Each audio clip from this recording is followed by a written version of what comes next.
The radio was already dead when Nadia stepped off the trail. She noticed it 30 seconds too late. The static had been humming in her ear the whole drive up, the whole hike in, a low and meaningless noise she had stopped hearing somewhere around the second mile. By the time she pressed the call button and heard nothing, not even static, just the hollow absence of signal, she was already past the marker posts, already past the point where turning back felt like the logical choice. She pressed the button again. Nothing. She kept walking. The Arvok Preserve sat 62 kilometers from the nearest town, and the nearest town was the kind of place where people locked their doors not out of habit, but out of genuine concern. Nadia had driven through it that afternoon and counted 3 gas stations, 1 diner with a handwritten sign in the window that said closed Mondays and also Tuesdays, and a man on a bicycle who stared at her rental car with an expression she could not name. She had kept driving. She was good at keeping driving. Her name was Nadia Holt. She was 27 years old. She had a master's degree in wildlife ecology, a studio apartment in the city that she had furnished entirely from other people's moving sales, and a habit of taking jobs that required her to be somewhere other than where she currently was. The Arvok assignment was supposed to be simple. Her colleague Owen had gone in 4 days ago to tag a set of tracking sensors along the northern ridge. He had not come out. The university had called Nadia because she was the only other researcher cleared for the preserve, and because they had run out of other people to ask. She had not told anyone she was going in alone.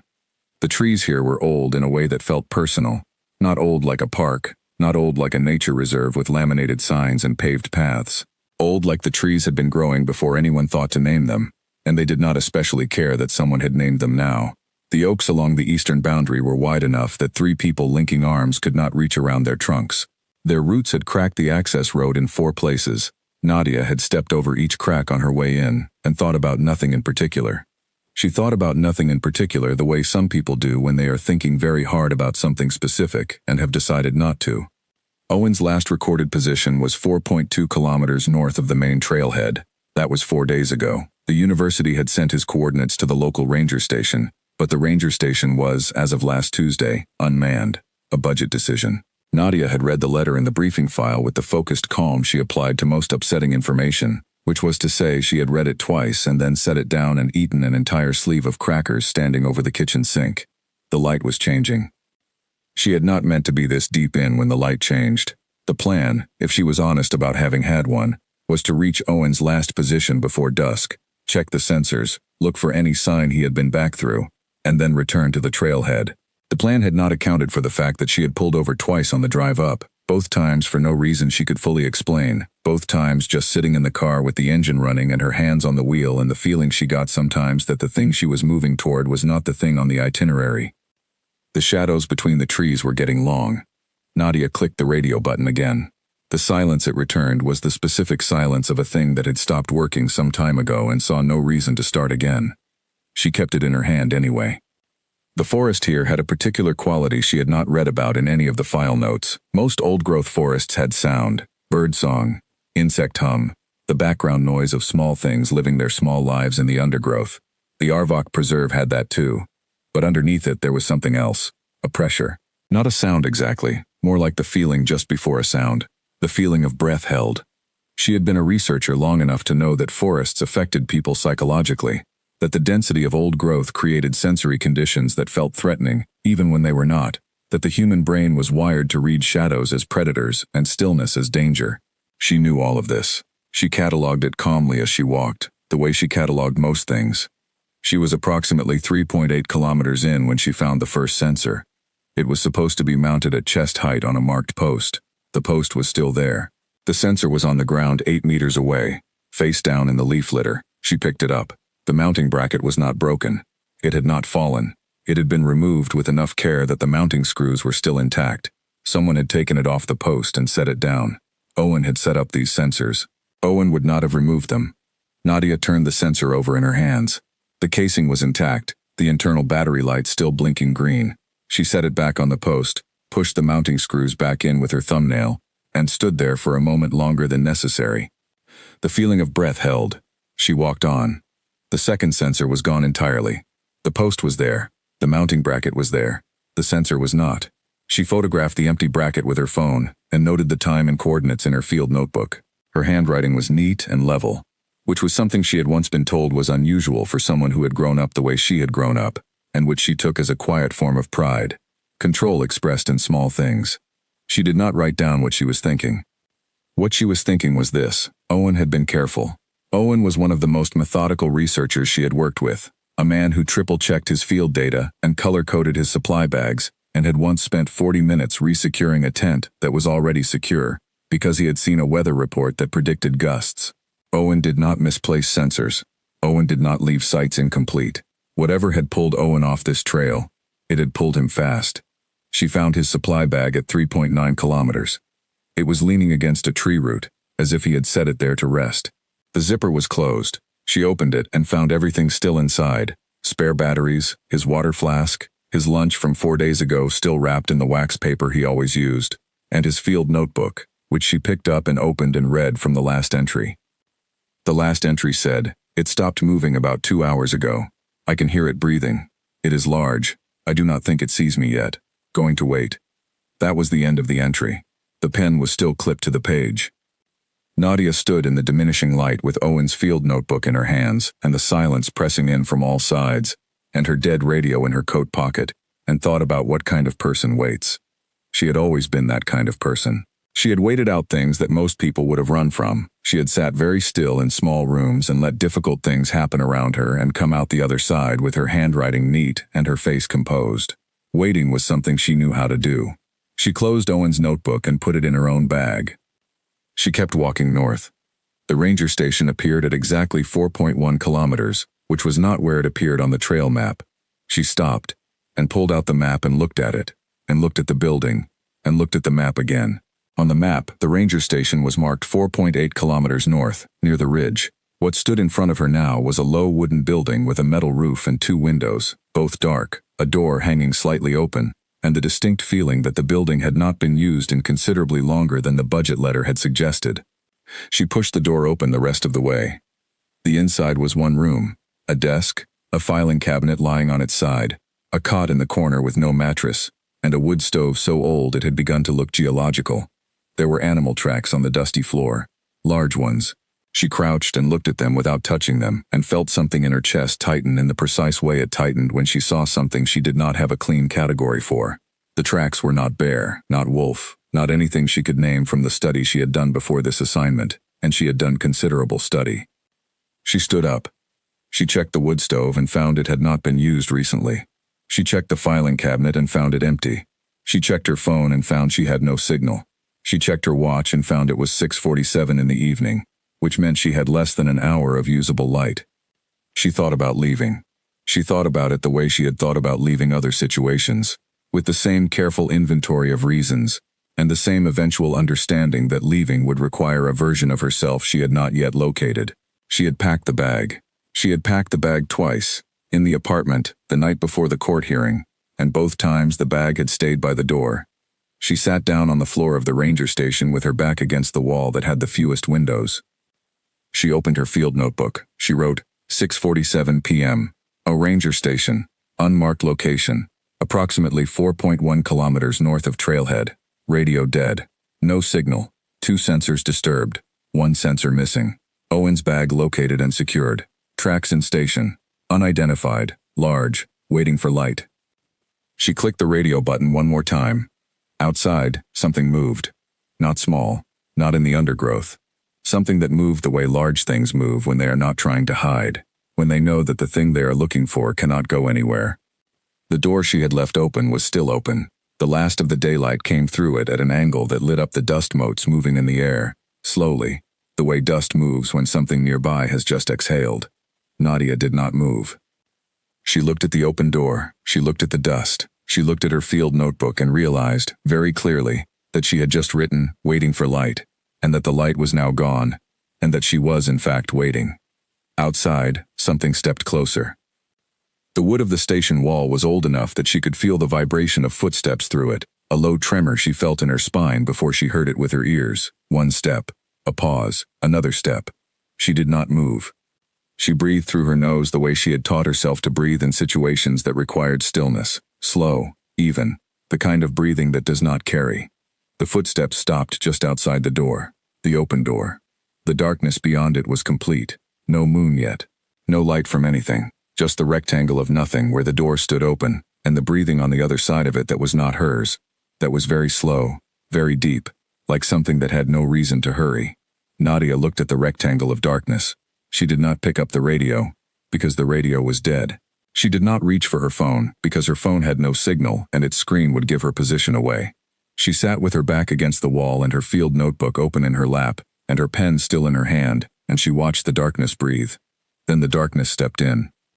She felt it before she saw it. The air in the room changed.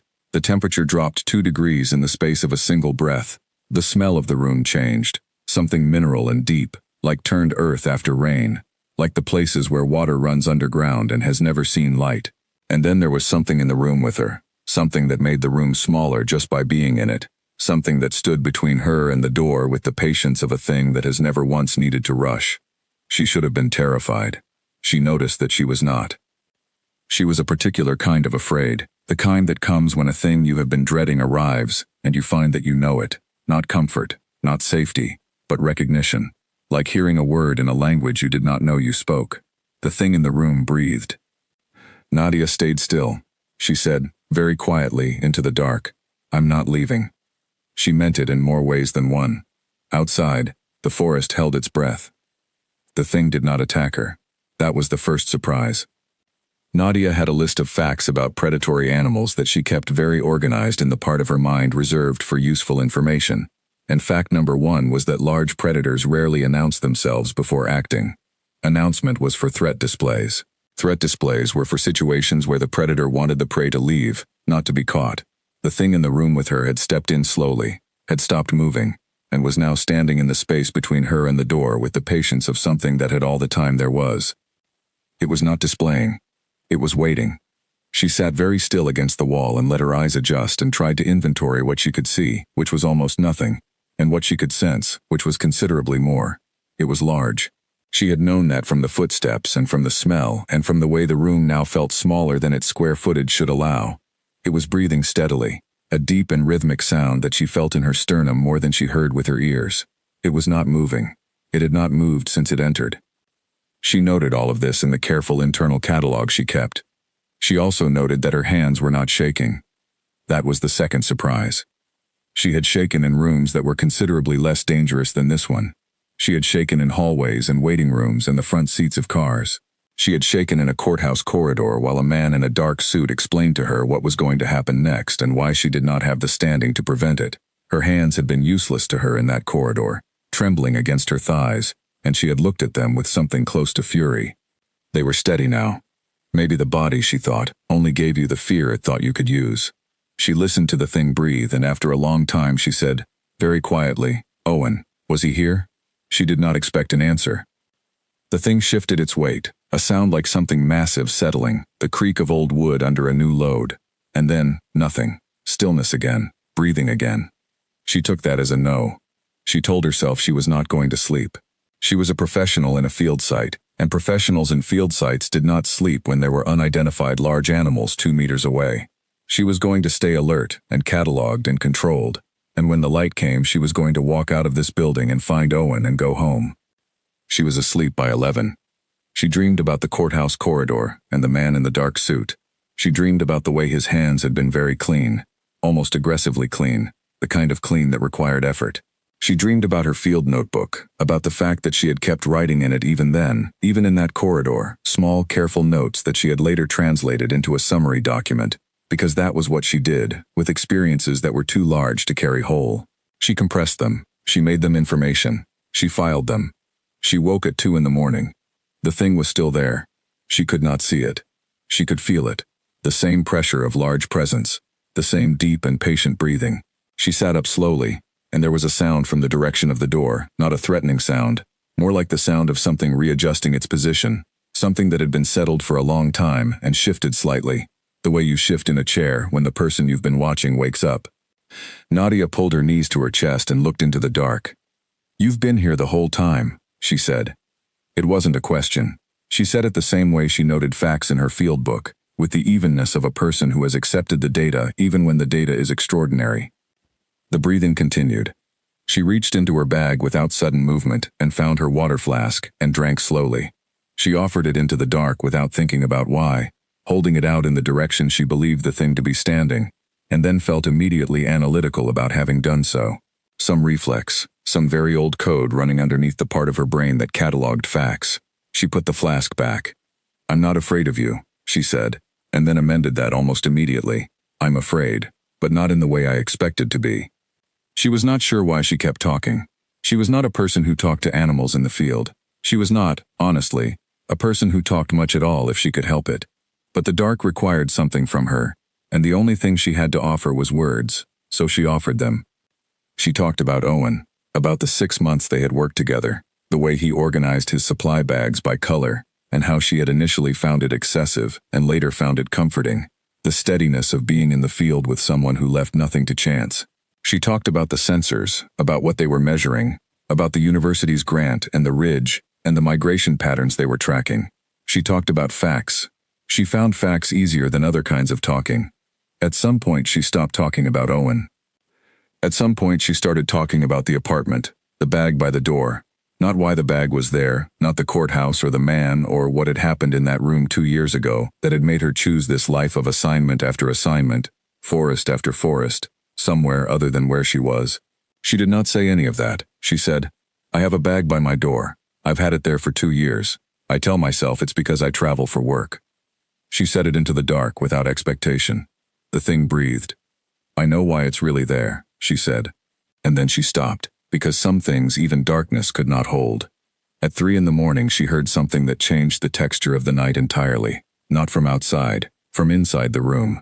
The thing moved, a long slow movement like something resettling its mass, and there was a sound she could not classify. Not a growl, not a vocalization of any kind she had heard in 8 years of fieldwork. It was lower than that, more interior, like the sound a mountain makes when it decides, very slowly, to become a different shape. She held very still. The sound passed. The breathing resumed. And then, in the absolute dark of the room, she noticed something she had not noticed before. In the corner to her left, where the cot frame sat without its mattress, there was a child's shoe. She could not have said how she knew it was a shoe and not some other object, because she could barely see her own hands, but she knew. She knew with the certainty of something her body registered before her brain had processed the visual information. A child's shoe, small, in the corner, alone. She did not look at it directly. She did not know why she didn't look at it directly, just that looking at it directly felt like opening a door she did not want opened tonight, in this room, with this company. Some things you held at the edge of your vision and carried without examining. She was good at that kind of carrying. At 4 in the morning something happened that she would spend the next 3 weeks trying to find language for and eventually write in her field notebook as simply, "It paused, and for a moment, I thought it was looking at me the same way I was trying to look at it." She had been staring in the direction of the door where she believed the thing was standing, and had become aware very gradually, the way you become aware of a sound you've been hearing for some time without registering, that there was a kind of attention coming back at her. Not animal attention, not the flat sensory sweep of an animal scanning for threat or food, something more focused than that, something that had an orientation. She said, very quietly, "What are you?" The breathing stopped for exactly 2 seconds. Then it resumed. She took that as an answer she did not yet have words for. The night was long after that in the way that long nights are long, not with drama or with mounting terror but with the slow and almost meditative quality of time passing in a place that does not care what time it is. She thought about Owen. She thought about the sensors. She thought about the child's shoe, and then deliberately thought about something else.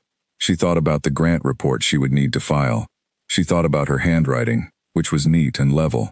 She thought about the bag by the door. She fell asleep again somewhere after 5. She woke to gray light. The room was empty.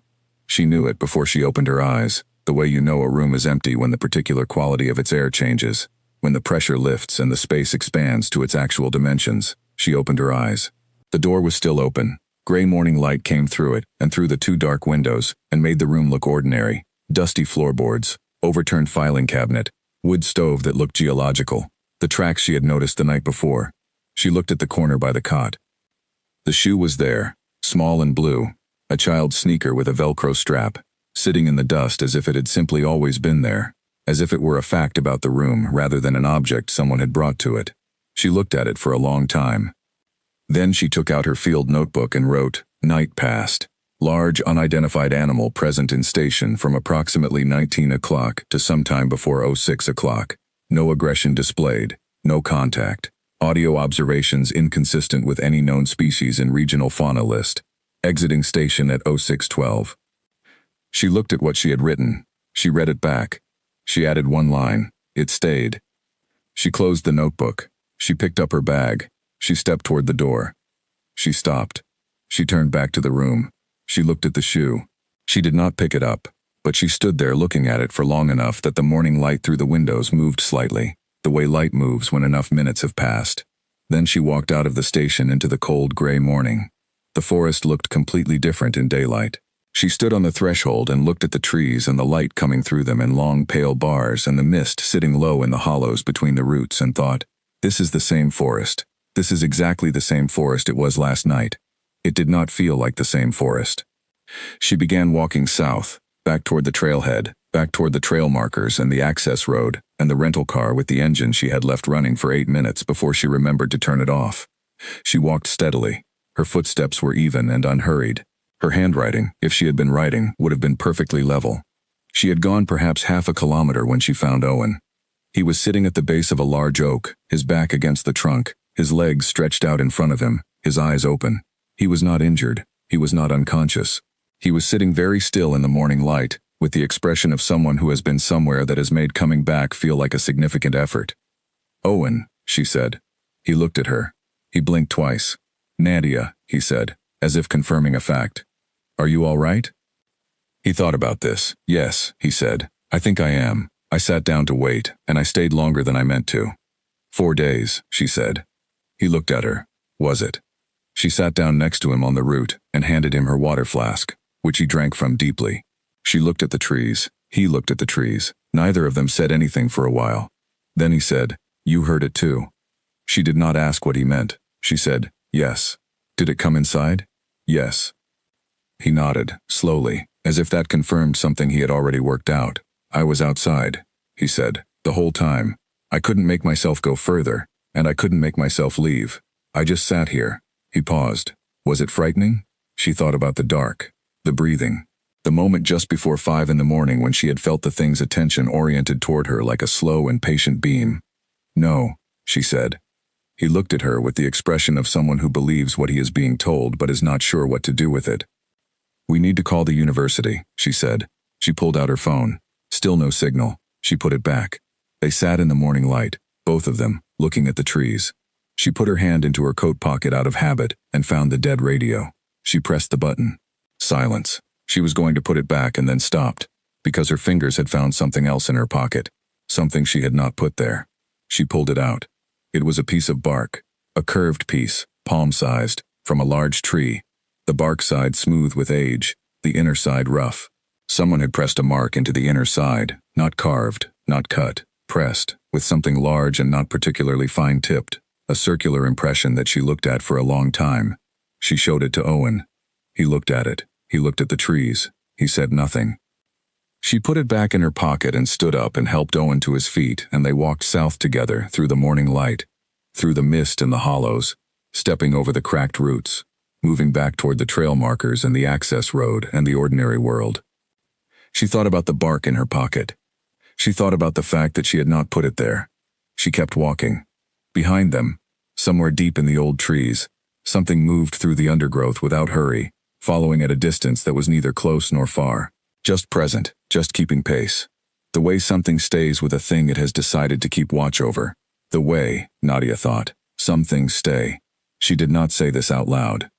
She kept it in the part of her mind where she kept things she did not have clean categories for, next to the courthouse corridor, next to the bag by the door, next to the image of a small blue shoe sitting in dust in the corner of an unmapped room. She filed it without a label. Some things you carried before you understood them.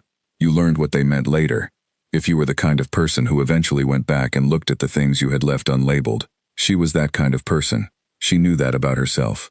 She just did not know yet that going back was going to take a different form than she expected. The trailhead appeared through the trees, the marker posts, the access road, her rental car, exactly where she had left it, with a parking ticket under the windshield wiper from a ranger service that apparently had enough staff to write tickets, but not enough to staff the actual station. She looked at the ticket. She put it in her bag. She helped Owen into the passenger seat and got in and started the engine, and sat for a moment with her hands on the wheel. "Do we report it?"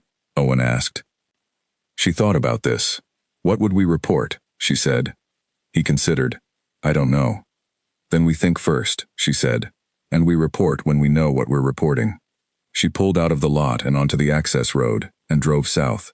She did not turn the radio on. The silence in the car was the particular silence of two people who have both been somewhere they do not yet have words for, sitting together in the understanding that words would have to come eventually, and were not required yet. She reached into her pocket at the first junction and touched the piece of bark. She left it there, drove on. The man at the end of the access road was leaning against a black vehicle that cost more than Nadia earned in a year. She noticed the vehicle first because she was a person who noticed things in order of how much space they occupied. The vehicle occupied considerable space. It was an SUV with tinted windows and clean tires, which was already wrong because the access road had not been repaired in several years, and there was no clean way to drive it. The man noticed second, because the man was leaning in the casual way of someone who has been standing somewhere for a while and is not particularly concerned about that fact. He was tall. He was the kind of tall that made other people adjust how they stood. He had dark hair, close cut, and the sort of face that had clearly decided on its arrangement and committed to it. He was wearing clothes that were technically casual and practically expensive, and he was looking at Nadia's rental car with an expression she could not read from this distance, but which she did not like. She slowed the car. "Is that a checkpoint?" Owen said. "I don't know what that is," Nadia said. She stopped the car 3 meters from the black SUV. The man did not move from his lean. He watched her through the windshield with a patience she recognized from the station, the same quality of something that has no reason to hurry toward a conclusion it has already reached. She got out. He straightened up, not to full height immediately, but with the incremental adjustment of someone who knows that standing up slowly is more imposing than standing up quickly. He was taller than she had estimated. He had a scar on the back of his right hand, a thin line running from thumb to wrist, old enough to be fully faded, part of the geography of the hand rather than a mark on it. "Dr. Holt," he said. She stopped walking. He knew her name. She had not given her name to anyone connected to this assignment except the university, and the university had a strict data protocol about field researcher information. She had checked the protocol before she accepted the assignment, because she always checked. She knew exactly who was supposed to have her name. This man was not on that list. "I don't know you," she said. "No," he said, "but I know this forest. And I knew someone would come out looking for your colleague." He said it without apology or elaboration, the way you state facts about weather or road conditions. "Is he all right?" She did not confirm or deny that Owen was in the car. "Who are you?" she said. "My name is Callum Gray," he said. "I work in land management for this region." "Land management," she repeated. "The preserve is under a private conservation arrangement, has been for 11 years. He reached into the interior of his jacket and produced a card and held it out. She took it and looked at it. It had a name and a phone number, and the name of a company she had never heard of, and a small embossed logo that could have been a bird, or could have been something else. She turned it over. The back was blank. "The university didn't mention a private arrangement," she said. "The university wasn't told," he said. She looked at him. "That's not legal." "It's complicated," he said, without the slightest indication that complication bothered him. She put the card in her pocket, next to the piece of bark. "We need to get my colleague to a doctor," she said. "There's a clinic in Harwich, 12 kilometers south." He stepped aside from the SUV, clearing the road. "I can follow you in. I'd prefer you didn't." "I'm sure," he said. She looked at him for a moment longer, then got back in the car. Owen was watching her from the passenger seat. "Who is that?" he said. "I have no idea," she said. She drove past the black SUV. She watched in the mirror as Callum Gray stood on the road and watched her go. He did not get in his vehicle immediately. He stood in the road and watched until she rounded the bend, and he dropped out of sight. "He knew your name," Owen said. "Yes," she said. "That's strange." "Yes," she said. She drove to Harwich in 12 minutes, which was faster than the speed limit technically allowed, and took Owen to the clinic, where a doctor named Penny looked him over and said he was dehydrated and mildly hypothermic and needed rest and fluids and possibly something to eat, and seemed unsurprised by the news that he had been sitting in a forest for 4 days, which Nadia noted and filed as a thing to think about later. She sat in the clinic waiting area while Owen was being assessed and called the university's emergency line. The department head, a man named Professor Clyde whom she had met exactly twice and who always looked as if he were managing several crises simultaneously, answered on the third ring. "Nadia, you found him. He's being treated now," she said. "I need to talk to you about something." "Of course, the sensors. I know the timing has been—" "Not the sensors. I need to ask you about the private conservation arrangement on the preserve." A pause, not long, half a second. The kind of pause that is not quite small enough to be unnoticeable. "Where did you hear about that?" he said. "A man named Callum Gray. He was waiting at the access road when we came out. He said the preserve is under a private arrangement that the university was not informed about." Another pause, longer this time. "Callum Gray," the professor said, and she heard something in his voice she could not name. Not fear. Not quite. Something more like the feeling of a door that you have been keeping very carefully closed, shifting slightly on its hinges. "You know him," she said. "I know of him," the professor said. "Nadia, I want you to listen to me. Whatever you and Owen experienced in that preserve, document it.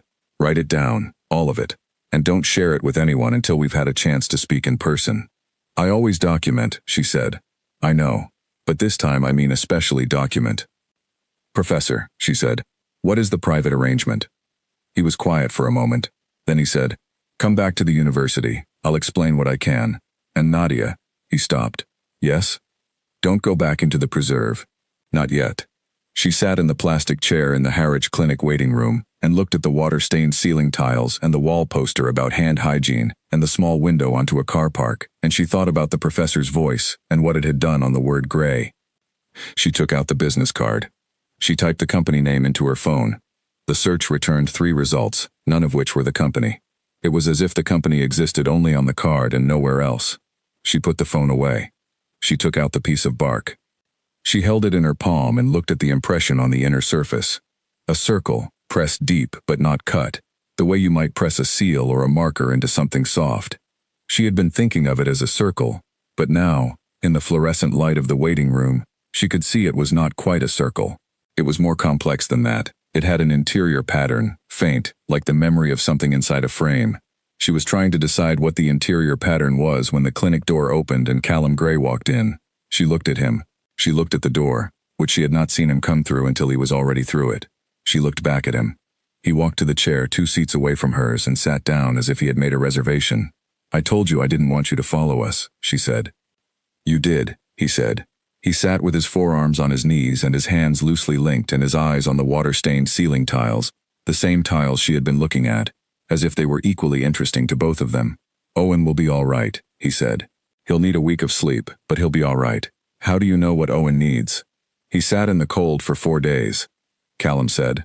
"That's what 4 days in the cold does." "You said you work in land management," she said. "Yes." "Who do you work for?" The actual answer, not the card. He turned his head and looked at her. Up close, his eyes were darker than she had initially registered, and steadier, with the specific steadiness of something that does not have many involuntary expressions. "The same people who have been managing that preserve for 11 years, he said. "The same people who need to know what happened in there last night." She held the piece of bark in her closed hand. "Nothing happened," she said. "We spent a night in an empty ranger station. My colleague got disoriented. We came out." He looked at her for a long moment. "Dr. Holt," he said, "you're very good at that." "At what?" "At saying the version of things that leaves the important parts out." She looked at him. She thought about the courthouse corridor. She thought about the document she had submitted, the one that contained all the facts and none of the things that lived between the facts. She thought about being told, by a man in a dark suit with very clean hands, that she was a very precise writer. "I don't know what you want from me," she said. "I want to know what you heard," he said. "What you experienced, specifically, inside the station. Then file a request through the university," she said. "I'll respond within the standard 14-day window."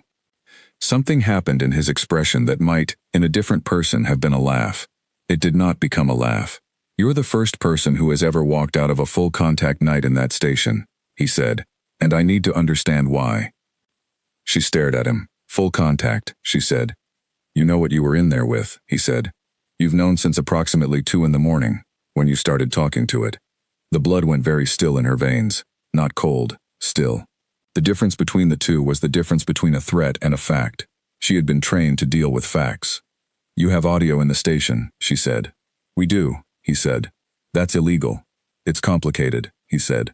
The second time he had said that, she filed it.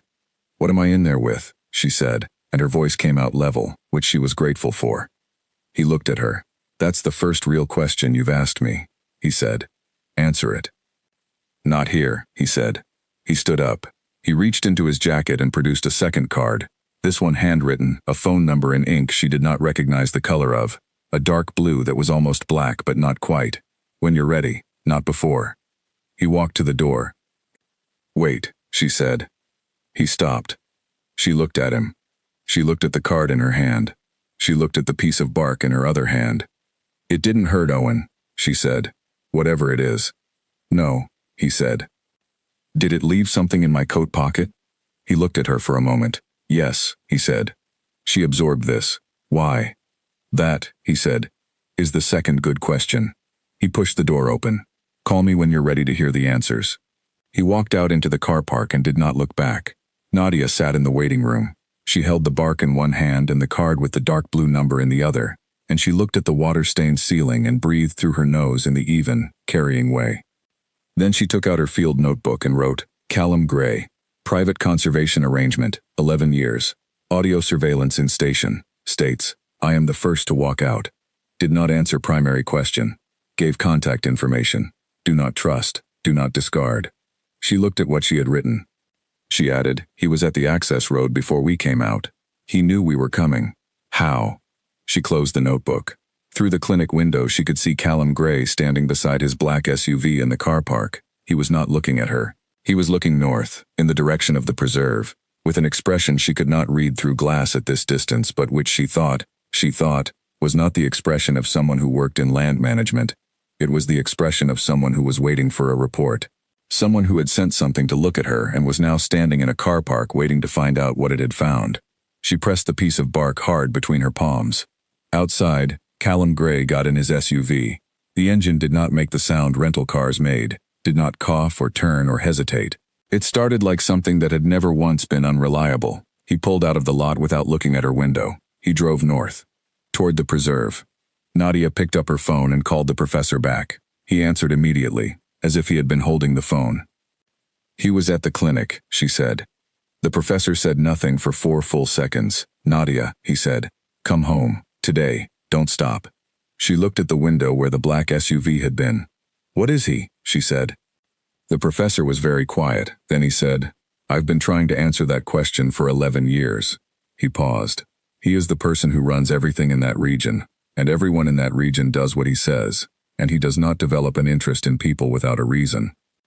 He has a reason for me, she said. Yes, the professor said.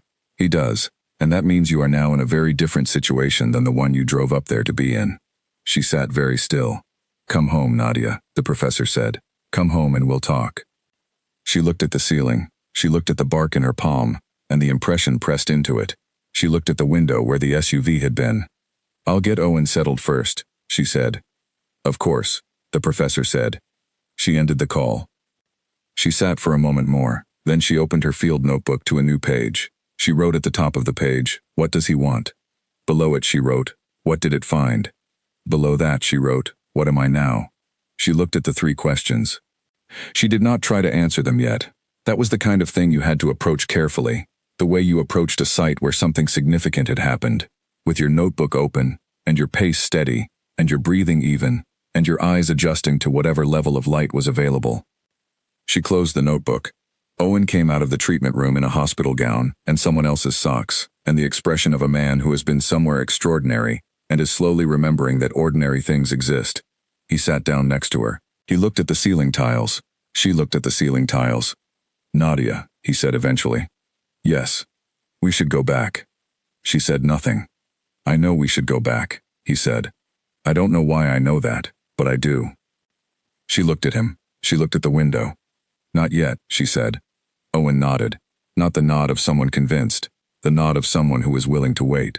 Outside, the afternoon was turning toward evening. The light through the window was going the particular gold of late afternoon, the gold that looked warm but produced no heat. Nadia sat in it and held the bark and thought about a thing that had stood in a dark room and breathed with her through an 8-hour night and had not come any closer than it needed to. Thought about what a man named Callum Gray was doing driving north at this hour. And thought, for the first time, that the most dangerous thing about this situation was not the creature in the forest. It was the man who owned it. She was back in the city by 9 that evening. The apartment was exactly as she had left it. The bag was still by the door. She stepped over it, the same way she had stepped over it for 2 years, with the specific practiced not noticing of someone who has decided not to decide. She put her field bag down on the table. She took out the bark and set it on the table. She took out the handwritten card with the dark blue number and set it next to the bark. She took out her field notebooks, both hers and Owen's, which she had not given back, and set them beside the card. She stood and looked at these objects for a moment in the yellow light of the kitchen, and then made tea because she was good at making tea, and there was comfort in doing a thing you were good at.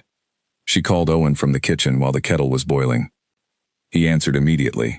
He had driven himself home against Penny's advice, because Owen was the kind of person who accepted medical guidance in the same way he accepted weather forecasts, as useful information that he would ultimately negotiate with.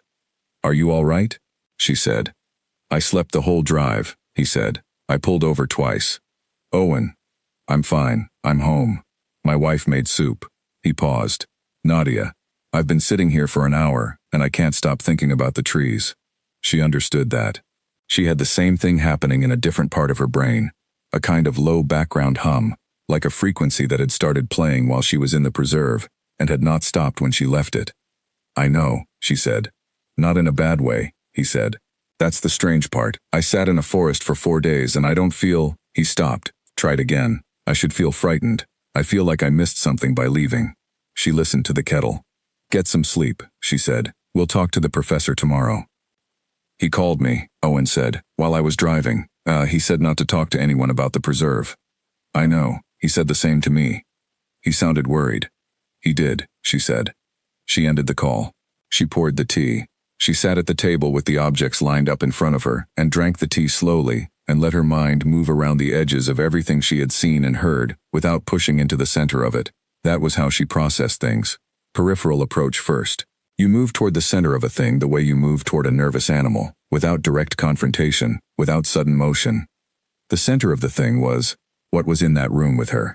She was not ready to go there directly yet. She picked up her phone and searched the name Callum Gray. There were several results, none of them connected to the man she had met, a retired rugby coach in Wales, a novelist who had died in 1982, a small account on a professional networking site with no photograph and 3 connections, the most recent activity 7 years ago. She searched the company name again. Same 3 irrelevant results as before. She searched the private conservation arrangement in the region around the Arvok Preserve. She found a reference in a land registry filing from 11 years ago, a transfer of management rights to a company whose name was listed as an acronym she could not expand. The filing was publicly accessible, but the supporting documents were marked restricted, under a provision she had never heard of. She noted all of this. She went to the university's research portal and pulled up every paper that referenced the Arvok Preserve in the last 15 years. There were 9. 6 of them were about bird migration patterns. 2 were about soil composition.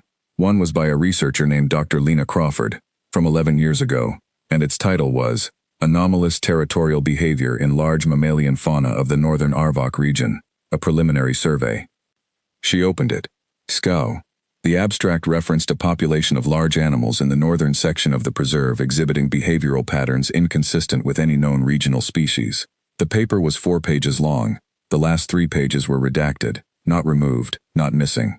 Redacted with the specific precise blacking out of an official suppression. Every word of the conclusion and findings and discussion covered by solid black bars that told you exactly where the sentences were, and told you nothing about what they said. She looked at the solid black bars for a long time. She searched for Dr. Lena Crawford.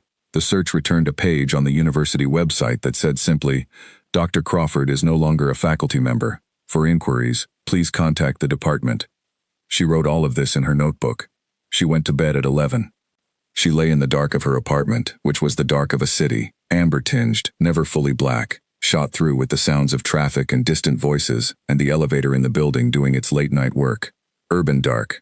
Ordinary dark. The kind of dark she had spent 27 years calibrating to.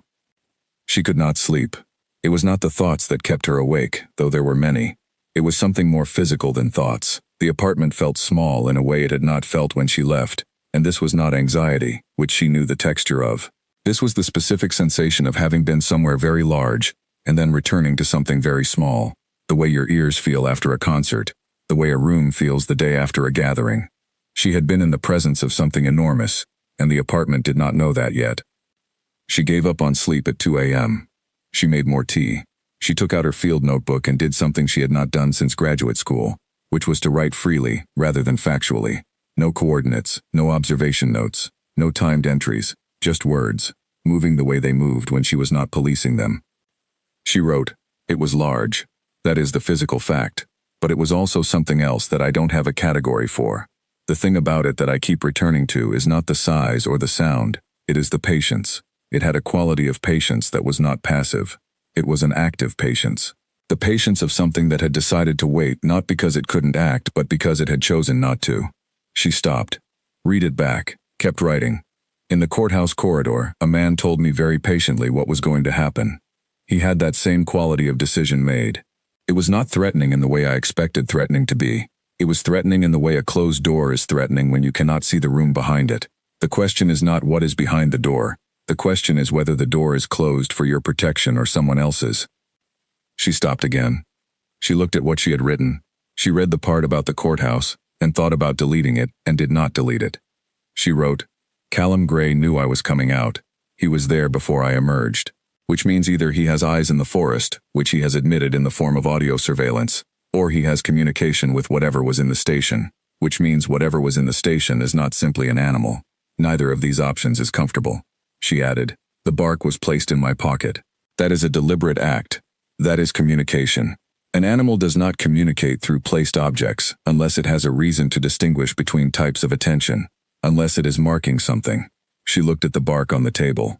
She wrote, "Unless it is marking me." She closed the notebook.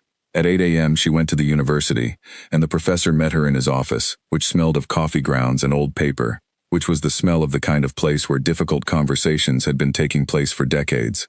He was a tall man with the posture of someone who had stopped fighting his height around age 40, and had simply decided to fill it. He looked at her across the desk with the expression she had first seen on his face 2 years ago, when she had walked into this same office, and asked for an assignment somewhere other than where she was.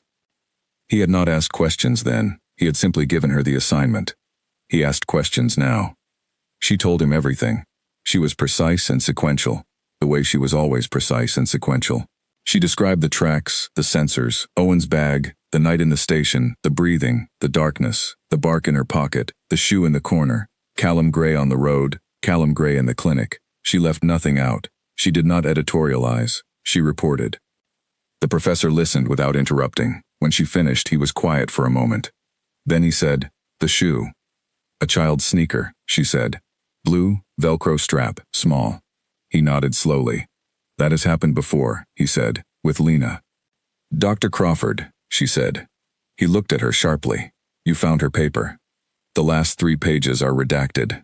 He was quiet. He picked up his coffee cup and put it down without drinking from it. "Lena Crawford was my doctoral student," he said. 11 years ago she went into the preserve on a research trip and came back with 3 pages of findings that I have never read, because she was told to redact them before she could submit. Told by whom? Callum Gray, he said.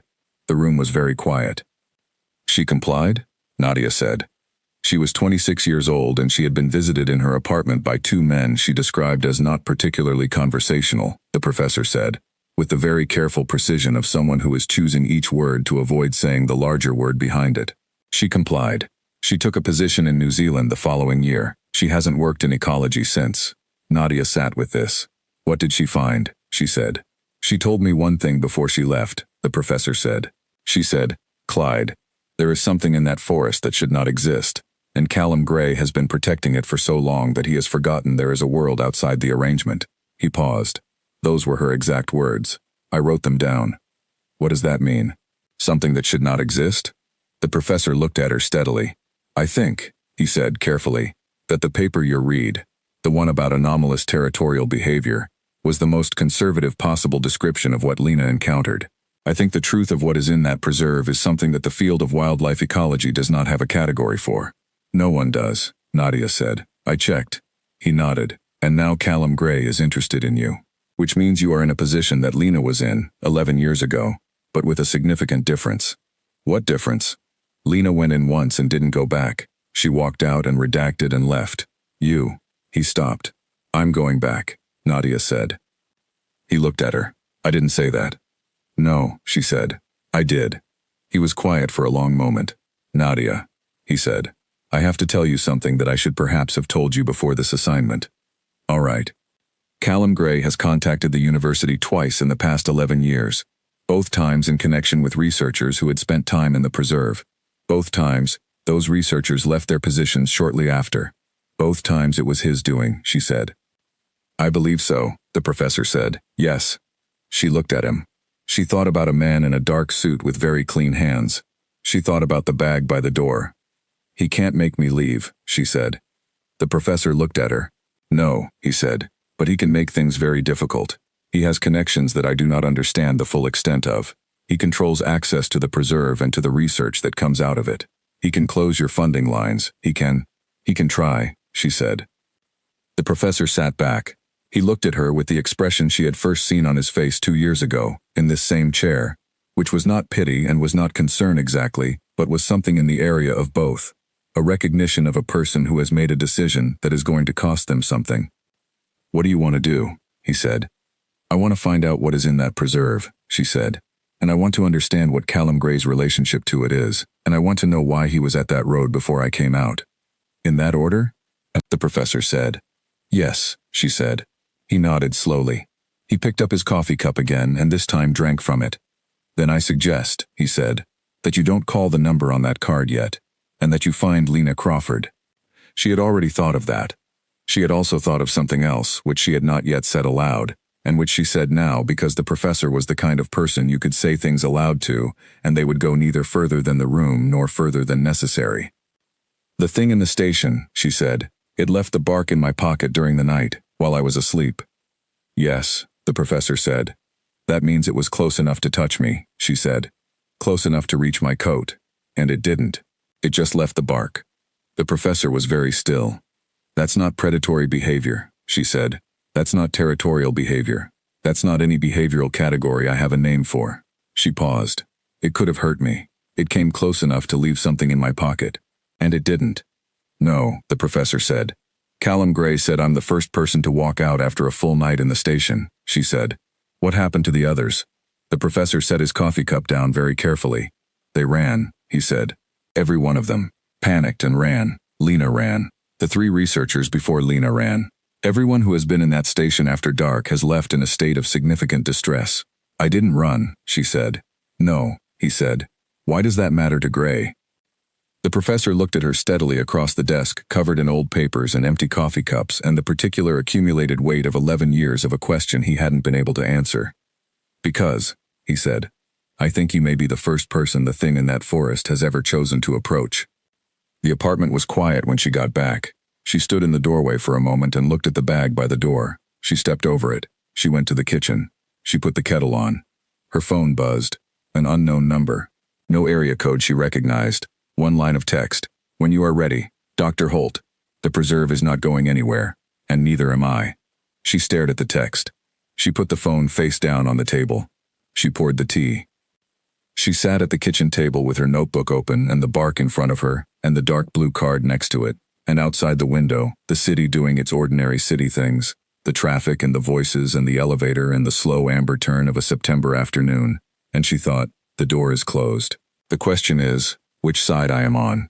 She picked up her pen. She started writing.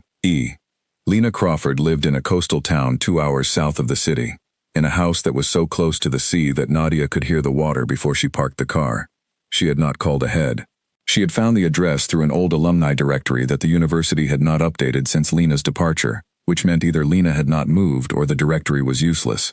And given that Nadia was currently standing in front of a blue-painted cottage with a hand-lettered sign on the gate that said L. Crawford / by appointment only, she was going to call it a win.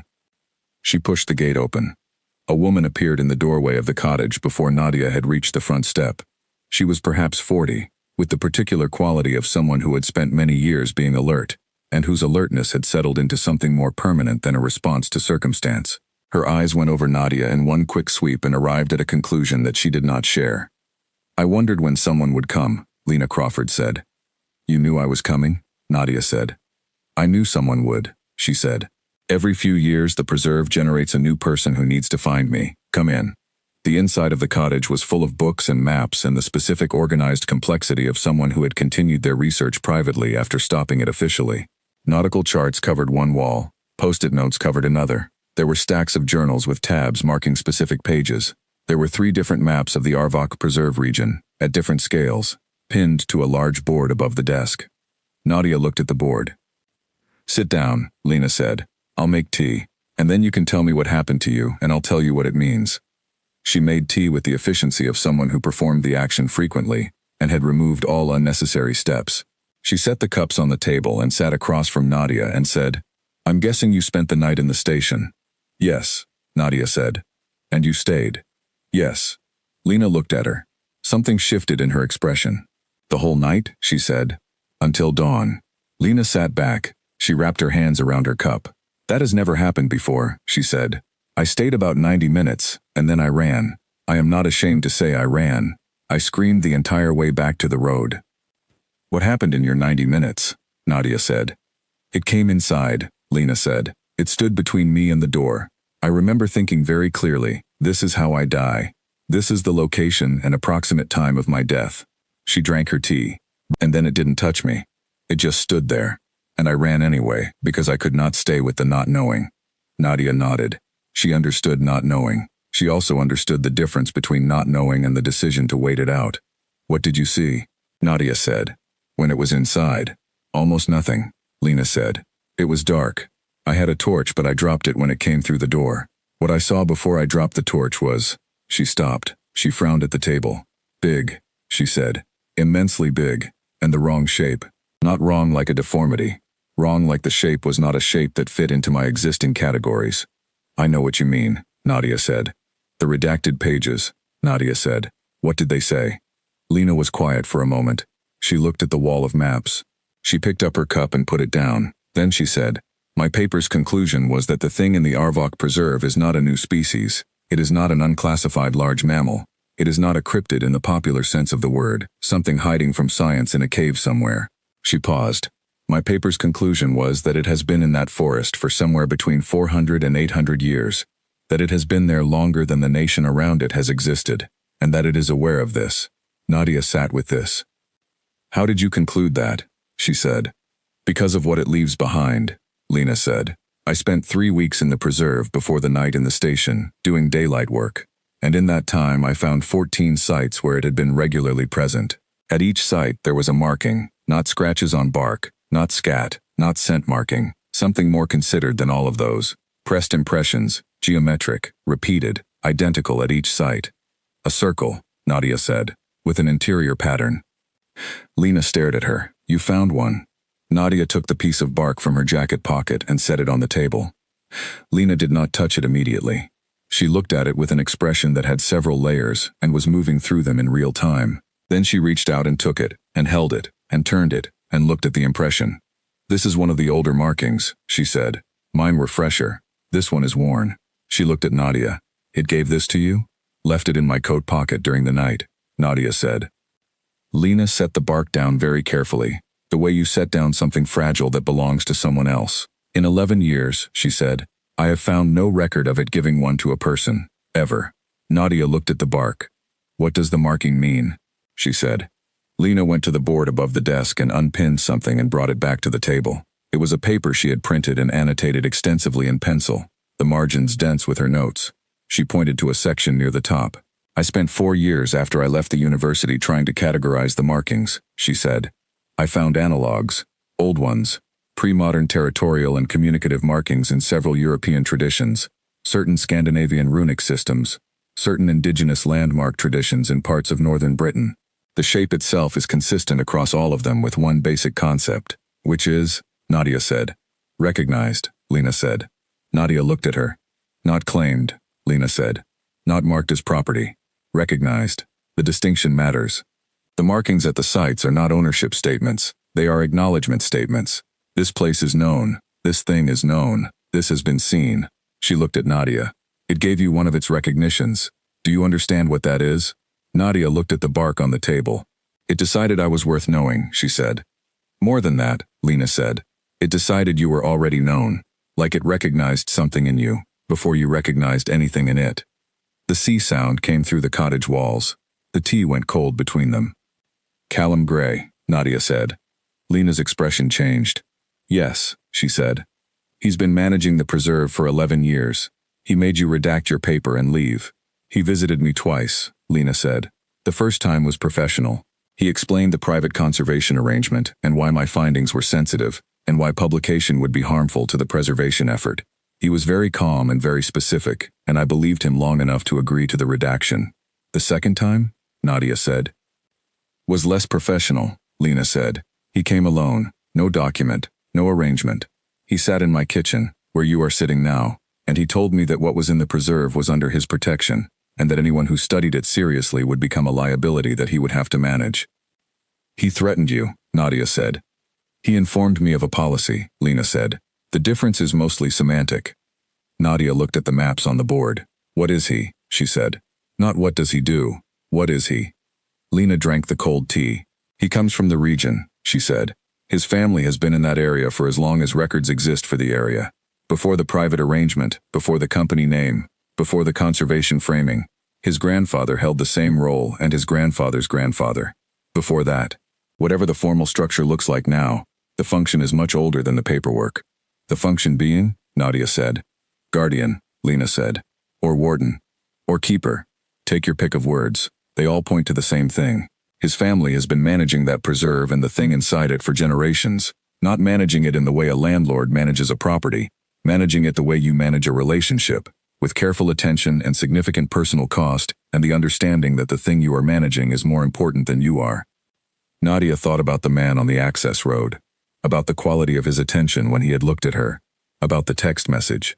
The preserve is not going anywhere, and neither am I. He was there before I came out, she said, at the road. He would have known, Lena said. If the creature decided to have significant contact with someone, he would have been notified. The audio surveillance in the station, yes, but more than that, I think he has developed ways of communicating with it that go beyond technology. His family would have had to, over that many generations. He communicates with it, Nadia said. I believe so. Imperfectly. It does not speak to him the way it apparently spoke to you, or rather, the way it chose to be in the room with you and not cause you to run. He manages it at a distance, with considerable effort. You walked in and stayed one night, and it left a recognition marker in your coat. Nadia was quiet. He's not going to like that, she said. No, Lena said. He is not. Because he has spent a very long time being the most important person in that creature's world. And you have been in the preserve for one night. The sea moved outside. A gull called once and went quiet. The shoe, Nadia said. In the corner of the station. A child's sneaker. Lena closed her eyes briefly. Yes, she said. You know about the shoe. Not mine, Lena said. But yes, I've heard about it from 2 other people who went through the station, both before me. The shoe is always there. Different shoe each time, apparently. Or maybe the same one and it looks different in different people's light. She paused. I don't know what the shoe means. I have a theory I don't like. Tell me anyway, Nadia said. Lena looked at the table. My theory, she said, is that whatever is in that forest has been watching humans in that region for a very long time. Watching children especially, who are perhaps less alarming to approach than adults. And at some point, something happened to a child near that station, and the creature kept what was left. Kept it the way you keep something that matters. The way you keep a thing that you cannot explain keeping but cannot stop. The room was very quiet. Nadia thought about the shoe in the dust in the corner. She thought about the fact that she had not looked at it directly. She thought about the things you carry at the edge of your vision. I need to go back, she said. Lena looked at her steadily. Yes, she said. You think so too. I think you are past the point of choosing not to go back, Lena said. Something was set in motion when you stayed. It will continue whether you pursue it or not. The difference is whether you pursue it knowing what you're walking into, or in ignorance. What am I walking into? Nadia said. Lena picked up Nadia's piece of bark and held it for a moment, and set it back down with the deliberate care she had used the first time. A negotiation, she said, between something very old that has decided you are worth knowing, and a man who has spent his entire life being the one who knows it. You are a variable that was not in his arrangement, and he will not ignore a variable like you for long. He's already not ignoring me, Nadia said. No, Lena said. He is being careful with you, which is different from ignoring you, and much more serious. She looked at Nadia. When I left, he was patient, because I was frightened and he knew I would go. You are not frightened, which means he cannot use the same approach. What approach will he use? Nadia said. Lena was quiet for a moment. Callum Gray is not a bad man, she said carefully. I want to be honest about that. He is a man with a responsibility he did not choose, and has chosen to accept anyway. And he has carried it in ways that I do not entirely fault him for. But he is also a man who is used to being the only door through which access to that preserve is possible. You have become a second door. He did not build you. He cannot control you. And for a man whose whole life is about careful control of a relationship with something uncontrollable. I'm a problem, Nadia said. Yes, Lena said, the most interesting kind. Nadia sat with all of it, with the maps on the wall and the cold tea and the sea sound and the piece of bark on the table that Lena had called a recognition. Why did you stay here? She said, after he told you to leave, after New Zealand, after everything. You came back to this coast. You're 2 hours from the preserve. You've been researching it privately for 11 years. Why? Lena looked at her. Because I ran, she said. I ran from something that had not threatened me. And I have spent 11 years understanding that there is no clean way to live with that. You don't run from something that chose not to hurt you, and feel entirely right about it afterward. She paused. I couldn't go back in. I didn't have what you have. What do I have? Nadia said. Lena looked at the bark. She looked at Nadia. She said, It recognized you, Dr. Holt. In 800 years, and all the people who have wandered into that preserve, it recognized you. I don't know what that requires of you, but I think you're the right person to find out. Nadia drove home in the dark, along the coastal road, with the sea invisible to her right and the bark in her jacket pocket, and Lena's words moving around in the space behind her eyes. She did not turn the radio on. She drove in the particular quiet of a person who is not done thinking, and knows better than to interrupt themselves. She reached the city at 11. She parked. She walked up to her apartment. She stepped over the bag. She stood in the kitchen in her coat and looked at the table where the dark blue card still sat, the number in the ink that was almost black but not quite. She picked up her phone. She typed the number. She did not send the message yet. She held the phone and looked at the blank text field and thought about what Lena had said. A negotiation. A man who is used to being the only door. A variable he did not build. She thought about Callum Gray standing in the car park looking north. She thought about what it meant to be recognized by something 800 years old. She typed, I have questions, not for the card. In person. Nadia Holt. She sent it. She put the phone down. She stood in the kitchen and waited. The city moved outside. The elevator ran. She waited. Her phone lit up in under 4 seconds. One word, tomorrow. She looked at the word. She put the phone in her pocket. She went to the bedroom. She did not pack the bag. She had already packed it twice and left it by the door, and it had not helped her get anywhere. Whatever was going to happen next was not going to happen from the other side of a door. She was going to have to walk through it. She lay down in her clothes and looked at the ceiling and thought, tomorrow. And then she thought, whatever it is, it recognized me first, which means it has been waiting longer than I have. She thought about something that had been waiting 800 years. She thought about what it was waiting for. She closed her eyes. Outside, on the street below her window, a black SUV with clean tires sat exactly where it had not been when she parked. Its engine was off. Its lights were off. It sat in the amber glow of the street lamp with the patience of something that had chosen to wait and was content in the waiting. She did not know it was there, but somewhere very deep, in the place below thought and below speech where the old codes ran, something in her knew, and it did not feel like danger. It felt like the moment before a long question finally gets its answer. He was already in the coffee shop when she arrived, which she had expected, and he was sitting with his back to the wall, which she had also expected, because men who manage large and complicated things generally do not sit with their backs to doors.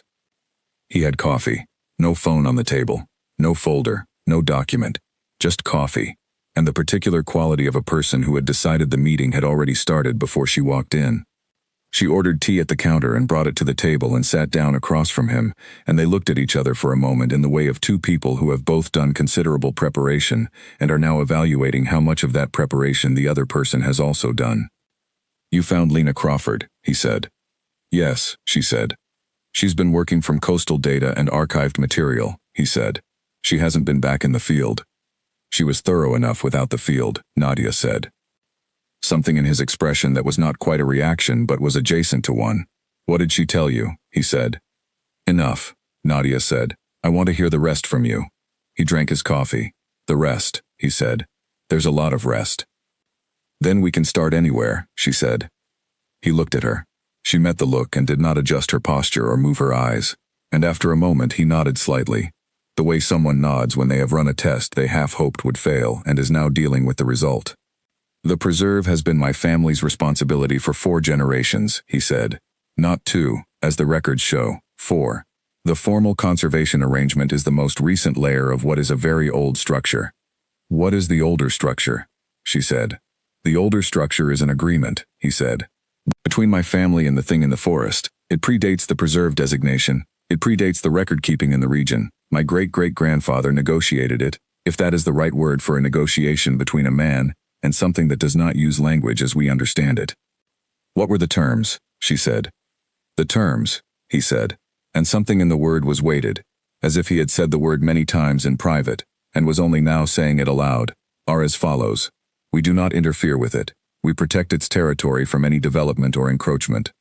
We manage the human traffic that comes near the area in such a way that it does not have repeated significant encounters with people it has not chosen to encounter." He paused. "In return, it does not expand its territory. It does not pursue contact with people beyond the preserve boundaries. It stays." Nadia thought about this. "It could expand," she said. "Yes," he said. "It chooses not to." "It chooses not to," he confirmed. "That is not an animal," she said. "No," he said.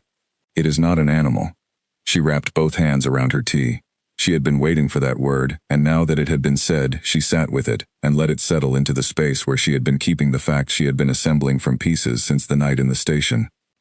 "What is it?" she said. He looked at the table. He turned his coffee cup.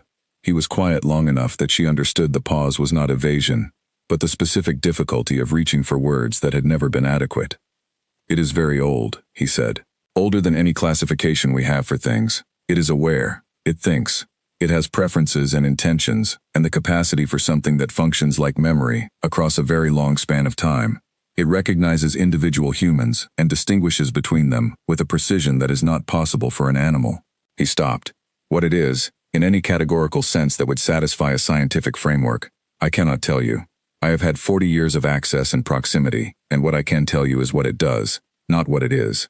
Your family calls it something," she said. He looked at her. "Yes." "What?" He was quiet again. "In the oldest records, in my grandfather's diaries, it is referred to as the warden of the north boundary. Not the warden of the preserve, of the north boundary. The old name for the region, before any modern designation.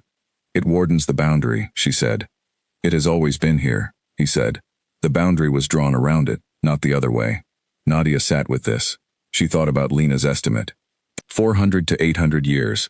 She thought about the fact that the creature had pressed identical markings at 14 sites, and that the markings translated, across multiple archaic systems, as recognized.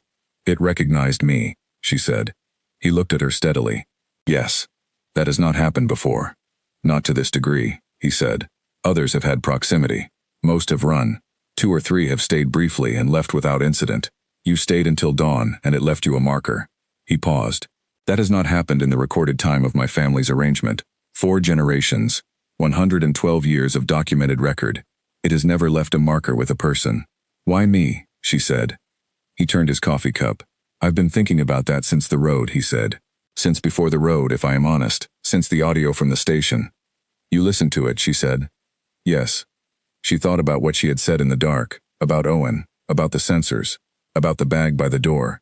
"All of it," she said. "Yes," he said.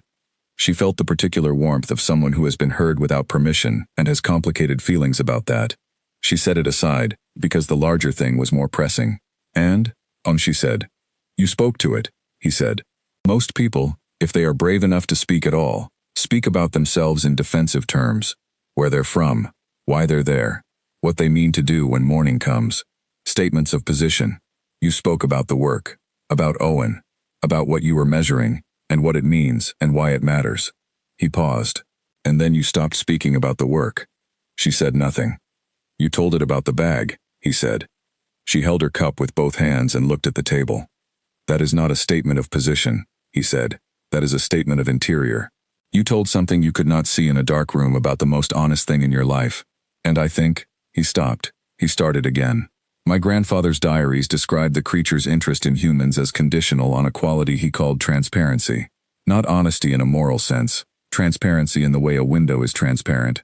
You could see through to what was behind. Nadia looked up at him. Most people become walls in that room, he said.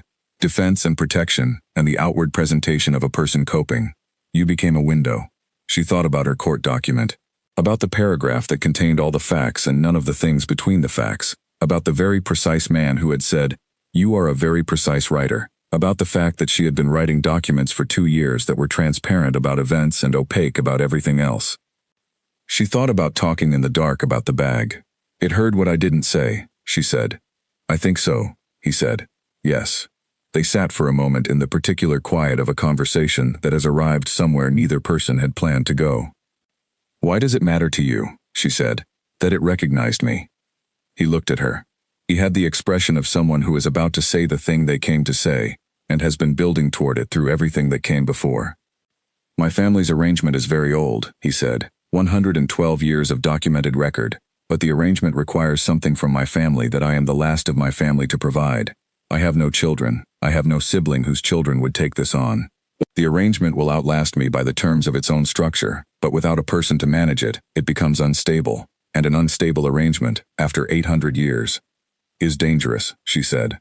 Is uncertain, he said, which in this context amounts to the same thing. She looked at him. You want me to take it over, she said. No, he said, and then, yes, or something like that. Not the legal structure, not the paperwork, the relationship. He turned his coffee cup again. It has acknowledged you. That has not happened in over a century of record. Whatever it is recognizing in you, the transparency, the willingness to stay, those are the qualities the arrangement requires in the person who holds it. You're asking me to become the keeper, she said. I'm asking you to understand what you already are, he said. It decided that before you came out of the forest, I'm just the person telling you. She sat back. She looked at the coffee shop, at the ordinary people with their ordinary cups and their phones and their comfortable noise, and she thought about a thing that had been in a forest for 800 years, pressing recognitions into tree bark, and waiting for someone to sit with it through the night, without running. Why did you make Lena leave, she said. He was quiet. Because Lena found it in daylight, he said. She found the marking sites, and she was close to publishing information that would have made the preserve a target for exactly the kind of attention the arrangement is designed to prevent. Media, researchers, government interest, the kind of scrutiny that would have required the creature to either retreat or respond, and either response would have broken the agreement. You protected it, she said. Yes, he said. By silencing a researcher. Yes, he said. He did not flinch from it. It was a necessary choice, and I made it, and I do not apologize for the choice. I regret the cost to Lena, but the arrangement holds something more important than one career. She spent 11 years on a coast 2 hours away, Nadia said. That's not over for her. No, he said, it isn't, and that is a cost I carry. He paused. If it makes any difference, I have read the redacted pages. They were extraordinary. She was an exceptional researcher. It makes some difference, Nadia said. He nodded. The text you sent me, she said. The preserve is not going anywhere, and neither am I. That was a threat. It was a statement of fact, he said. Poorly worded. It was a threat, she said. I want you to say so. He looked at her. He was quiet. Yes, he said. It was a threat. I was uncertain of your intentions, and I defaulted to the approach that has worked before. You are not the kind of person that approach works on. Correct, she said. I know that now, he said. She drank her tea. It had gone only slightly warm, which was the temperature at which tea was still functional but no longer comforting. She drank it anyway. I have conditions, she said. He looked at her. All right. Lena Crawford's paper gets published, unredacted, not in an ecology journal, in whatever venue she chooses. I don't know if it will harm the arrangement, and I don't think you can control that outcome anymore, and I think trying to control it has already cost more than it protected. He was very still. That's a significant ask, he said. It's not an ask, she said. It's condition 1. He looked at her for a long moment. Go on, he said. I do not leave my research position at the university, she said. Whatever role I take in this arrangement, it exists alongside my existing work, not instead of it. Agreed, he said. And I go back into the preserve alone, she said. Not with you. Not with any of your people. Not with audio surveillance running. Alone. He was quiet for longer this time. The audio is how I maintain awareness of safety, he began. I didn't ask for safety management, she said. I stayed in a room with it for 8 hours, and I am here having this conversation. I think the question of my safety is answered. He looked at her, she looked back. The coffee shop moved around them. When? He said. This week, she said. I need to think first. But this week. He nodded. A single nod, the kind that contains more than its physical size. And Gray, she said. He looked at her. I need you to explain to me what you are. Not what the arrangement is. What you are. Because you drove to that clinic. You sat 2 seats away from me. You have been watching my apartment. And whatever you tell me about managing the preserve, there is something else running underneath it. She looked at him with the directness that had always been her particular quality. The thing that made certain people comfortable, and certain people very uncomfortable. You said it recognized me. But you were there before I came out, which means you knew something was different before the audio showed you anything, which means you have a connection to it that you have not described to me. He was very still. What are you? She said. The coffee shop moved. A barista called an order. Someone outside on the street passed the window with a dog on a lead. All the ordinary motion of an ordinary morning. Callum Gray looked at Nadia Holt, and for the first time since she had met him, his expression shifted into something that was not controlled, not calculated. Something that moved across his face the way weather moves, fast and without performing itself, and was gone again before she could read it fully. My family, he said, has been in this region for 4 generations of documented record, but longer than that in a way that the documents cannot address. He paused. My grandfather's diaries are detailed about many things. They are not detailed about one thing, which is where the family originated before the arrangement, before the region, before what is recorded. He looked at his coffee. My grandfather described his own grandfather as someone who came from the forest. Not lived near it, not worked in it, from it. Nadia was very still. I have taken 2 DNA tests in my life, he said. Both returned anomalous results that the testing companies told me were likely lab errors and offered to retest at no charge. I have not retested. He looked at her. The creature in the forest is not my family in any literal sense I can articulate. But there is a reason the arrangement is generational. A reason it passes through blood and not through training. And a reason that, every generation, the person who holds it is capable of something closer to communication with the creature than anyone outside the family can manage. You're connected to it, she said. Yes, he said. By blood. By something, he said. Blood is the closest word. She sat with this. She sat with all of it. Everything from the station to this moment. The darkness and the breathing and the bark and Lena's wall of maps and this man across a table with his clean cup and his scar and his 4 generations of documented record, and something longer underneath. Then the arrangement is not between your family and the creature, she said. It's between 2 parts of something that was once one thing. He looked at her. He said nothing. He didn't need to. She picked up her tea and finished it. She set the cup down. She stood. She picked up her bag. She looked at him. I'll be in touch before I go back in, she said. I know, he said. She walked to the door. She pushed it open. She stepped out into the morning. Behind her, Callum Gray sat at the table with his empty cup and looked at the door for a long time after she was gone, with the expression of a man who has been carrying something alone for many years and has, without meaning to, just handed part of it to someone else, and found, to his considerable surprise, that it did not feel like a loss. She went on Thursday. She told Owen where she was going. She did not tell the professor, because the professor would have listed 12 reasons she should wait, and 3 reasons she should not go at all, and she did not have the patience for that particular conversation this week. She told Owen because Owen had been there, and Owen was the only other person she knew who would understand that some decisions are not made through reasoning, but arrive fully formed from somewhere below reasoning, and simply need to be acted on. Owen said, "Take food. Your radio is dead, so don't bother with it. Take the second torch and leave the first one at the car." "Why leave the first one?" she said. "So you can find the car in the dark," he said. "You might want to be able to find it quickly." She thought about this. "You don't think I'll run?" she said. "No," he said. "But your hands might decide to, without consulting you, and it's good to have the option." She packed the way she always packed. Systematic, color-coded. Owen's influence, absorbed over 6 months and now a habit. She put the bark in her jacket's inner pocket, close to her body, which she did not examine the reasoning behind. She left the dark blue card on the kitchen table. She left the bag by the door. She drove north. The town with the gas stations and the closed Tuesday's diner looked different in Thursday morning light, more ordinary. The man on the bicycle was not there. She drove through without stopping. The access road was unchanged, still cracked in the same 4 places. She parked in the same spot. She sat in the car with the engine off for exactly as long as it took her to decide she was not going to sit in the car any longer.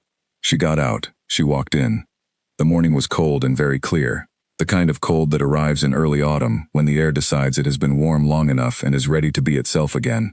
The trees were beginning to turn along the eastern path, a change that happened so gradually you missed it until you were inside it, and then you noticed the whole canopy had shifted from one thing to another while you were looking at the path. She walked at her field pace, which was not fast, which was the pace of someone for whom walking was a mode of paying attention rather than a mode of moving between points. She noted what she passed. She had left her notebook at the car because she had told herself this trip was not a research trip, but she was noting anyway, in the interior catalog, because that was not a habit she could turn off. She found both sensors intact on her way north, hers which she had remounted, and the third which had been present and undisturbed on her first visit. She checked them without touching them and moved on. At 3.1 kilometers she stopped. There was a new marking on a tree that she had passed on the first trip, and on her return with Owen, and which had, at those times, been unmarked. The marking was at shoulder height on the western face of a very large oak, pressed into the bark with the same method as the piece she carried in her pocket, same circular frame, different interior pattern. She stood in front of it for a while. Then she took out the piece of bark from her pocket and held it up next to the tree marking and compared them. The frames were identical. The interior patterns were different. Hers was simpler, fewer lines inside the circle. The tree's interior pattern was more complex, denser, as if it had more information to convey. She stood in the cold, clear morning and looked at 2 markings pressed into different surfaces and thought about a language that was not a language but was trying to be one, or had once been one and was now working from old templates into a new situation. She kept walking. The ranger station appeared in its wrong location, still wrong, still in the place the map did not put it. She pushed the door open. The inside was the same. Desk, overturned cabinet, cot frame, wood stove, the same dust patterns on the floor, her shoe scuffs from the first night still visible near the wall where she had sat. She looked at the corner where the cot was. The shoe was there, still blue, still small, still sitting in the dust as if gravity had simply always known it should be there. She looked at it directly this time. She crouched down and looked at it, a child's sneaker, size roughly for a 6 or 7-year-old. The Velcro strap was still intact. The sole was worn at the toe in the way shoes wear when a child runs. It was very clean for something that had been sitting in dust in an unmaintained building. She did not touch it. She sat down on the floor in the position she had sat on her first night, back against the wall with the fewest windows. She put her bag in front of her. She took out her thermos and had some tea and waited. The light through the door moved. An hour passed, possibly more. Outside, the forest did its slow afternoon things. Wind through the canopy. A bird she could not name calling from somewhere toward the ridge. The occasional creak of the old building settling further into its own age. She waited. She thought about Callum's grandfather's diaries and the word transparency. She thought about what it meant to be transparent to something that had been watching humans for 800 years, or longer. Something that had seen enough of people's surfaces to have developed preferences for what was behind them. She thought about what it had heard in her talking in the dark, the things she had said and the things she had not said, and whether in some fashion both were equally legible. The light changed again. Dusk. She had not meant to be there that long, and also she had completely meant to be there that long. The temperature dropped. She put on her second layer and had more tea. She did not close the door, though the cold came through it steadily. She left it open, the same way it had been her first night, and sat with the cooling air and the dimming light, and the forest settling into its evening version of itself. It came at full dark. She heard it before she felt it this time, which she thought was different from the first night, or perhaps she was more calibrated now, less smoothed out by shock. The footsteps through the trees, the particular weight of them, the way they moved the undergrowth without snapping it, the way something large can move quietly, if it chooses quiet. And then the air changed, the temperature shift and the smell, mineral and deep, turned earth after rain, the smell she had been carrying in her memory for a week. It came through the door. It stopped in the space between her and the door, the same space it had occupied before. She looked. She could see more this time, a fraction more, because she was not coming off a long walk in adrenaline, because her eyes were already adjusted, because she was sitting still and her vision was fully engaged rather than split between seeing and surviving. She could see the outline of something very large, the suggestion of a form that was broader and taller than any large mammal in any regional field guide, a presence that occupied physical space with a density that ordinary matter didn't quite have. And she could see the eyes. Not color, not detail. The fact of eyes, oriented toward her, with something behind them that she did not have a word for. Not intelligence in the way she used the word for animal cognition. Something older than that word. Something that had been watching things long enough to have passed through intelligence into some further territory. "Hello," she said. It breathed. She sat forward slowly, pulling her knees up, shifting onto her heels, making herself a different shape. Not threatening, not retreating, renegotiating position. She did this with nervous animals in the field when she needed them to understand she was in dialogue, not in standoff. "I met Callum Gray," she said. "I know more than I did." It was still. "I don't know if that matters to you," she said. "What I know, whether my understanding changes what I am to you." She paused. "I'm a researcher. I study things. I try to understand them as completely as I can, and then I write down what I understand in language that other people can read.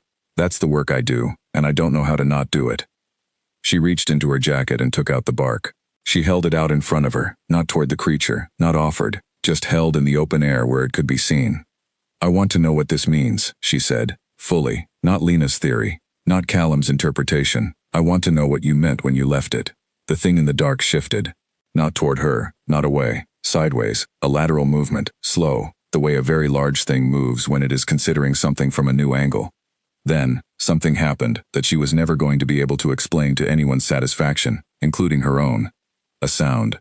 Not language, not any system she had ever studied, but a sound with structure, a sound that had layers and intentionality in the same way a sentence has layers and intentionality, that organized itself in the air of the room with a purpose she could feel before she could process.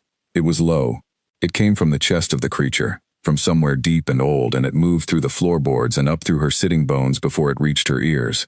It lasted perhaps 15 seconds. When it stopped, the room was more quiet than it had been before the sound. As if the sound had used up the silence it came from, and what was left was a different kind of quiet. She sat with it. She thought, "I am a researcher. I have a notebook in my bag." She took it out. She wrote, by phone screen light with the screen as dim as she could make it. Vocalization. Structured. Intentional. Not territorial, not threatening, not communicative in any standard sense. It is something else. It sounds like the first time a word is being said. She looked at what she had written. She added, "or the last time." She looked up.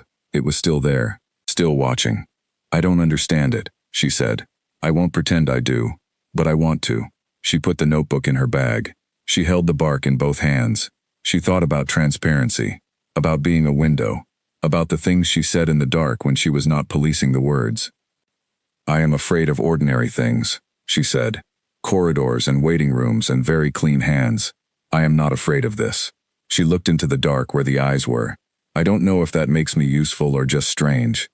The sound came again, shorter this time. A single unit of the structured sound, a single syllable of whatever was being constructed. She filed it. She carried it. She did not try to translate it yet. She stayed until 4 in the morning. It stayed with her. At 4 it began to withdraw. Not suddenly. Not with departure sounds. It simply became less present, gradually, like a signal losing strength, until the temperature in the room was only the temperature of the room, and the smell was only the smell of old wood and dust and the air outside, and she was alone in the station with the cot frame and the wood stove and the small blue shoe in the corner.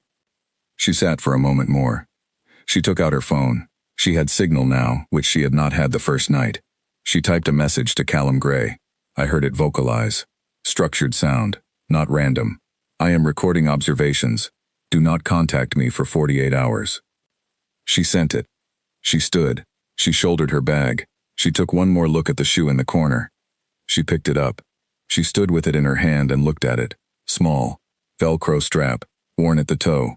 She had been leaving it at the edge of her vision for 2 visits, and now she was holding it, and it was simply a shoe.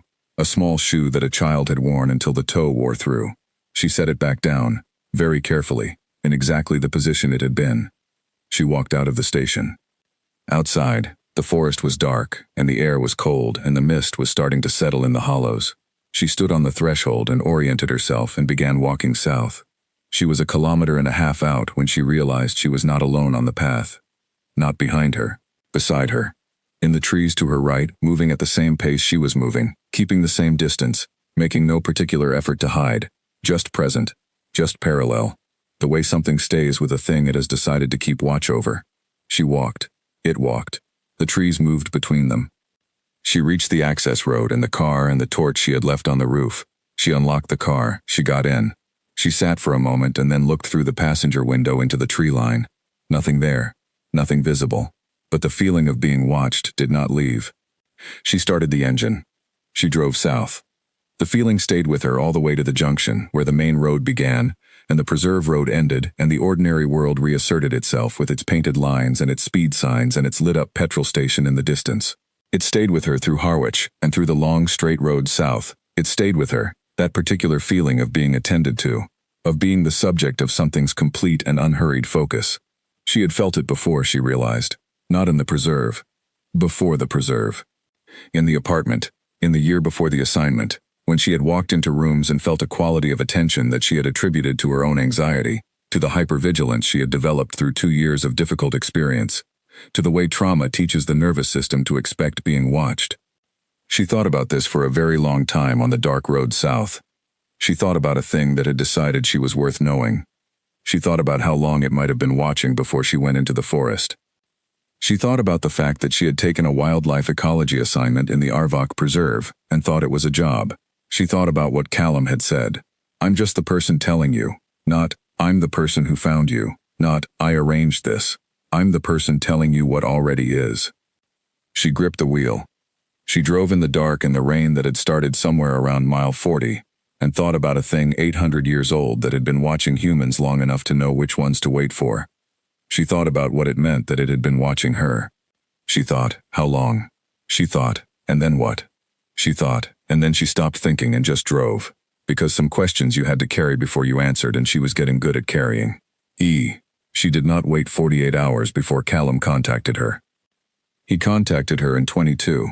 The message arrived the next morning while she was in the university library, in the back corner at the table she used for work that required concentration, with 4 open texts and her field notebook and a pot of the library's particularly bad coffee.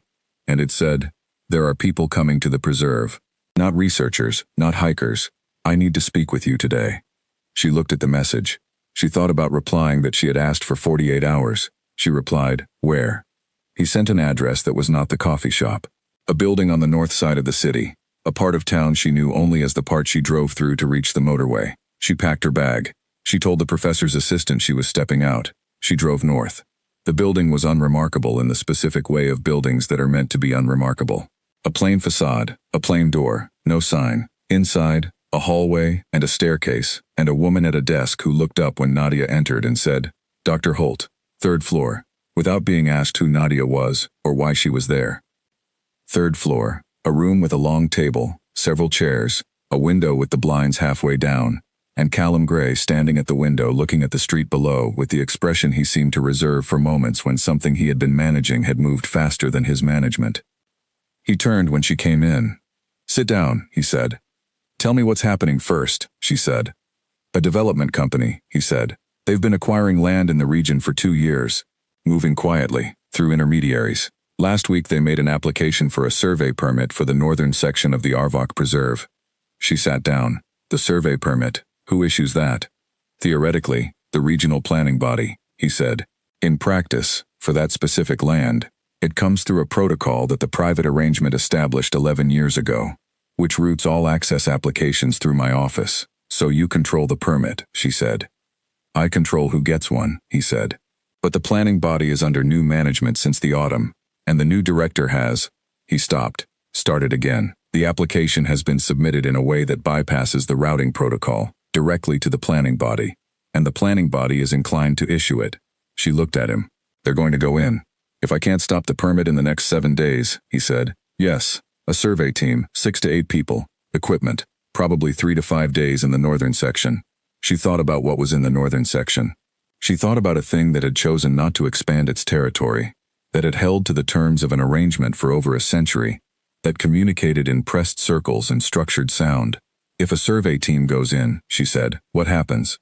I don't know, he said.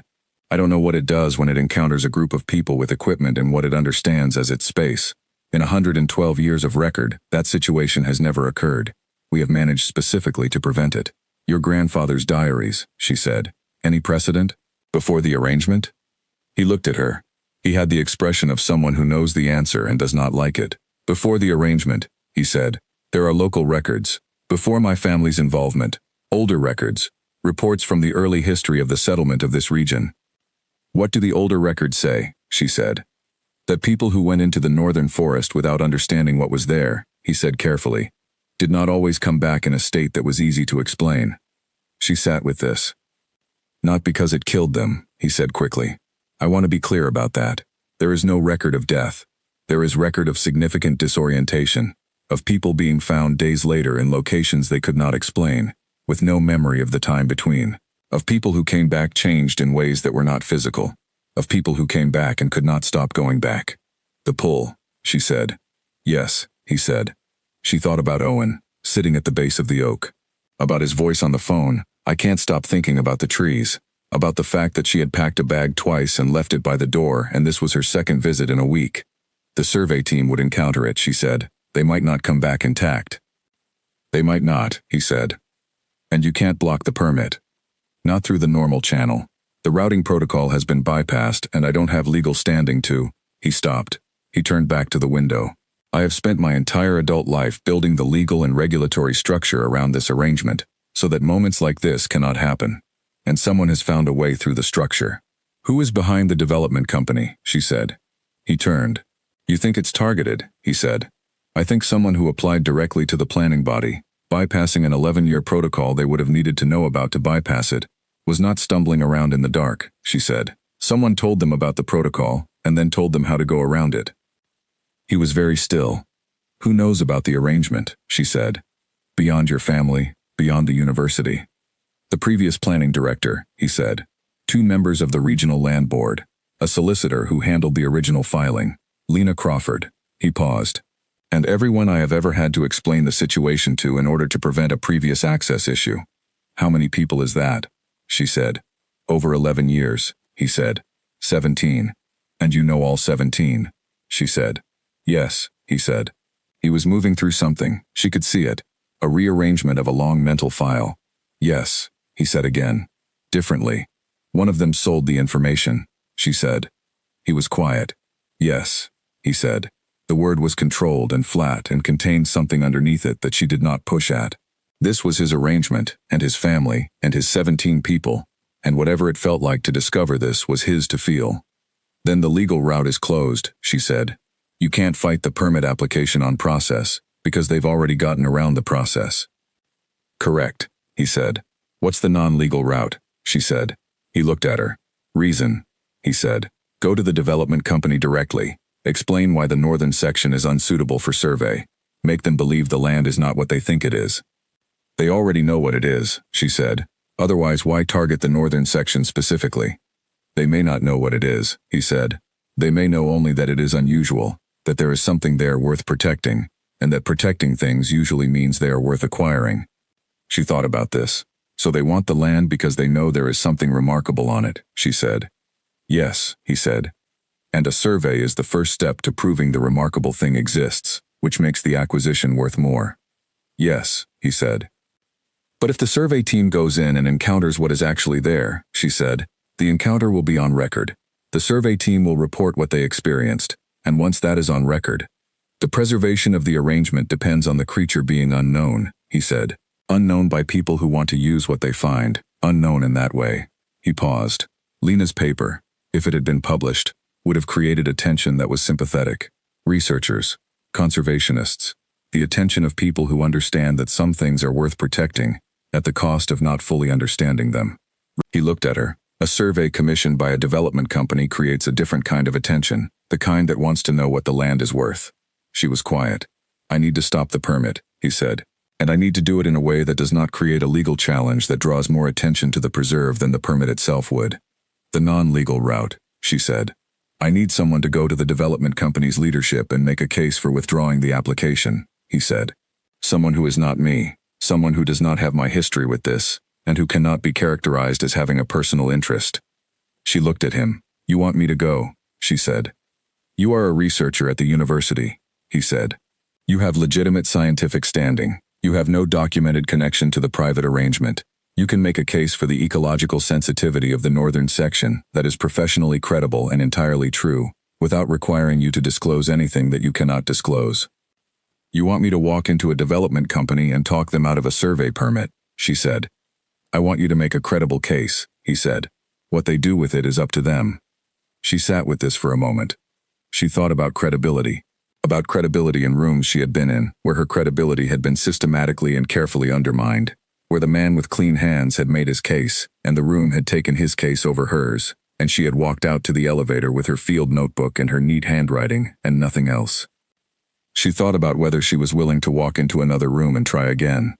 She thought about the structured sound in the dark station, the 15 seconds of intentional vocalization that had moved through the floorboards and up through her sitting bones, and arrived in some part of her that was below the part that had been in the courthouse. Yes, she said, I'll go. He was still for a moment. You need to understand, he said, that this company has significant resources. If they decide you are an obstacle rather than a voice of reason, they can make your professional situation difficult. My professional situation has been difficult before, she said. This is a different kind of difficult, he said. These are people who buy things for a living. They are very good at removing barriers. Then I will be very good at not being one, she said. A barrier. I'll go in as a voice of reason, not a voice of opposition. I know how to present information. I know how to make a case. You know how to present a precise document in a professional context, he said. This is not a document. This is a conversation with people who are skilled at the same conversation. She looked at him. Is there something you want to say that is not a warning about how hard this is going to be, she said. He was quiet for a moment. I want to say thank you, he said. And I am aware that I have not said that before, for anything. She considered that. No, she said. You haven't. He nodded. He looked out the window. He said, my grandfather wrote in his diaries that the arrangement was not only about protection, that the creature protected in return, that in all the years of the arrangement the family has been. He stopped. He thought about the word. Accompanied, he said. That's the word he used. Accompanied through a world that was not always easy, by something that had chosen to accompany them. She sat very still. I have felt that, he said. My whole life I have felt that. The quality of not being entirely alone in the ordinary world. She thought about the feeling on the road south, the attending, the complete and unhurried focus that had stayed with her past the tree line, past the junction, past the petrol station. I feel it, she said. He looked at her. I know, he said.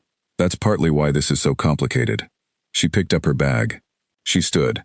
Give me the name of the company and the name of the person I need to speak to, she said, and give me whatever documentation you have on the ecological sensitivity of the northern section that is professionally usable. I'll need 2 days to prepare. He nodded. She walked to the door. Nadia, he said. She stopped. Be careful, he said. Not because I don't think you can handle it, because I think you can, and that's exactly when careful matters most. She thought about that. She thought about the courthouse, and the man in the dark suit, and the fact that she had been capable and careful, and it had still gone wrong. And the lesson she had taken from that was not that capability was useless, but that careful was not a guarantee. I know, she said. She left.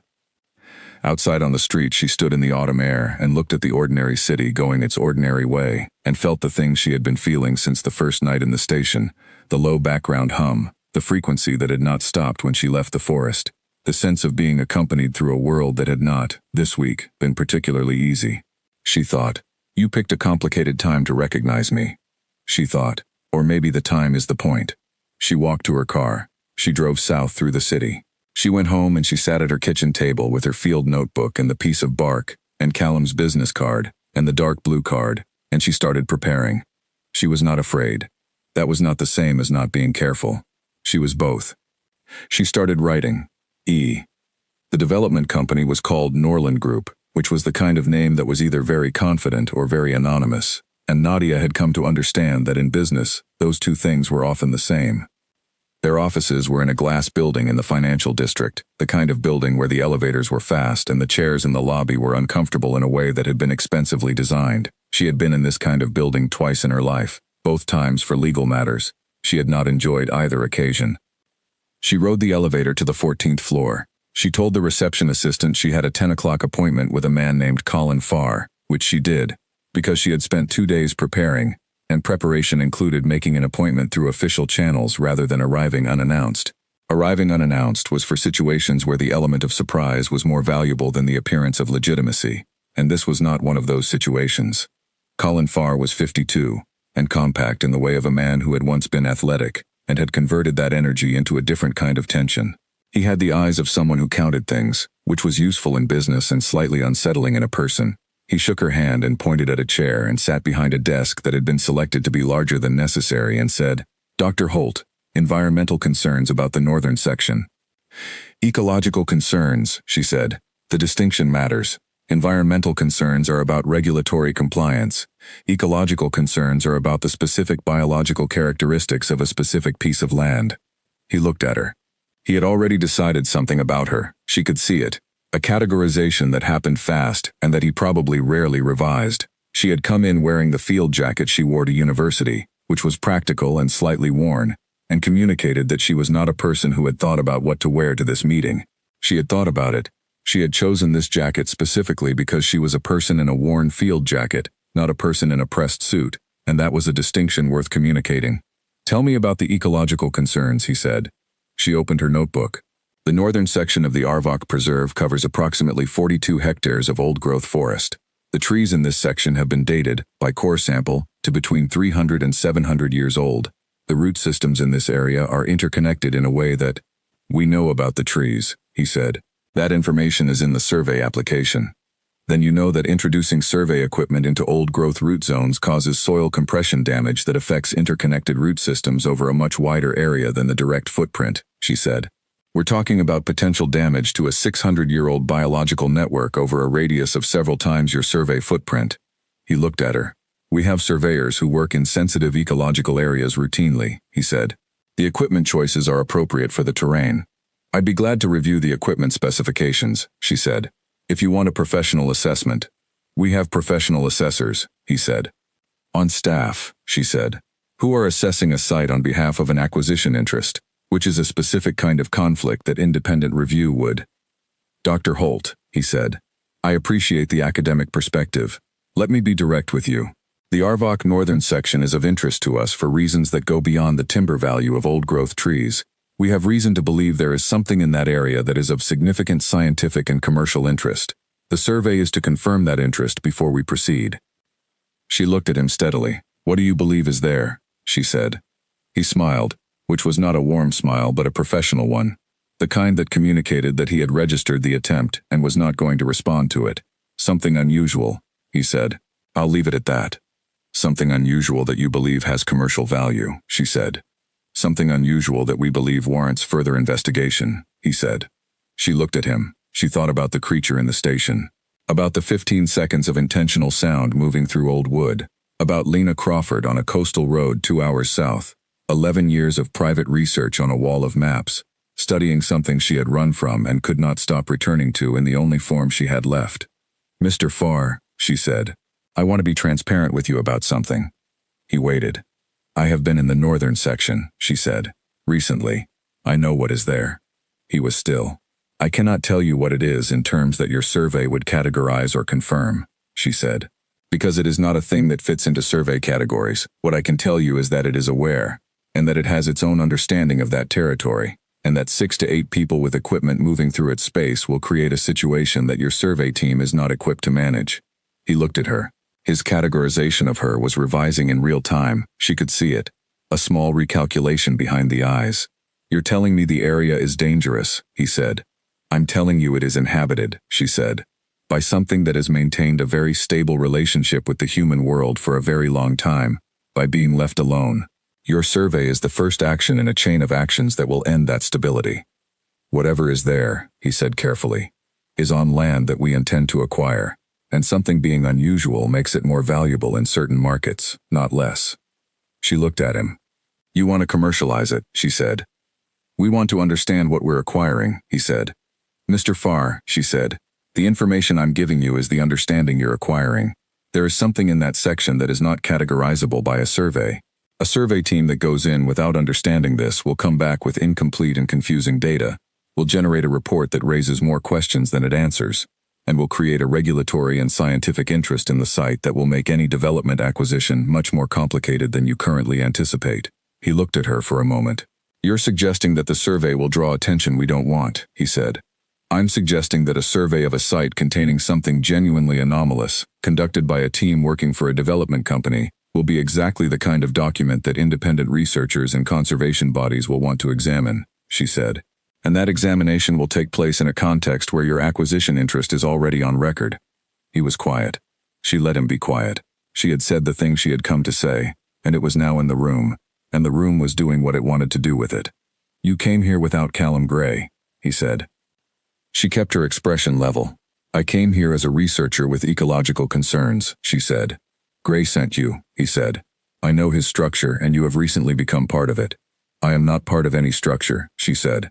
I'm a wildlife researcher who has spent time in the northern section and has specific professional knowledge of what is there and specific professional concern about what an unmanaged survey will generate.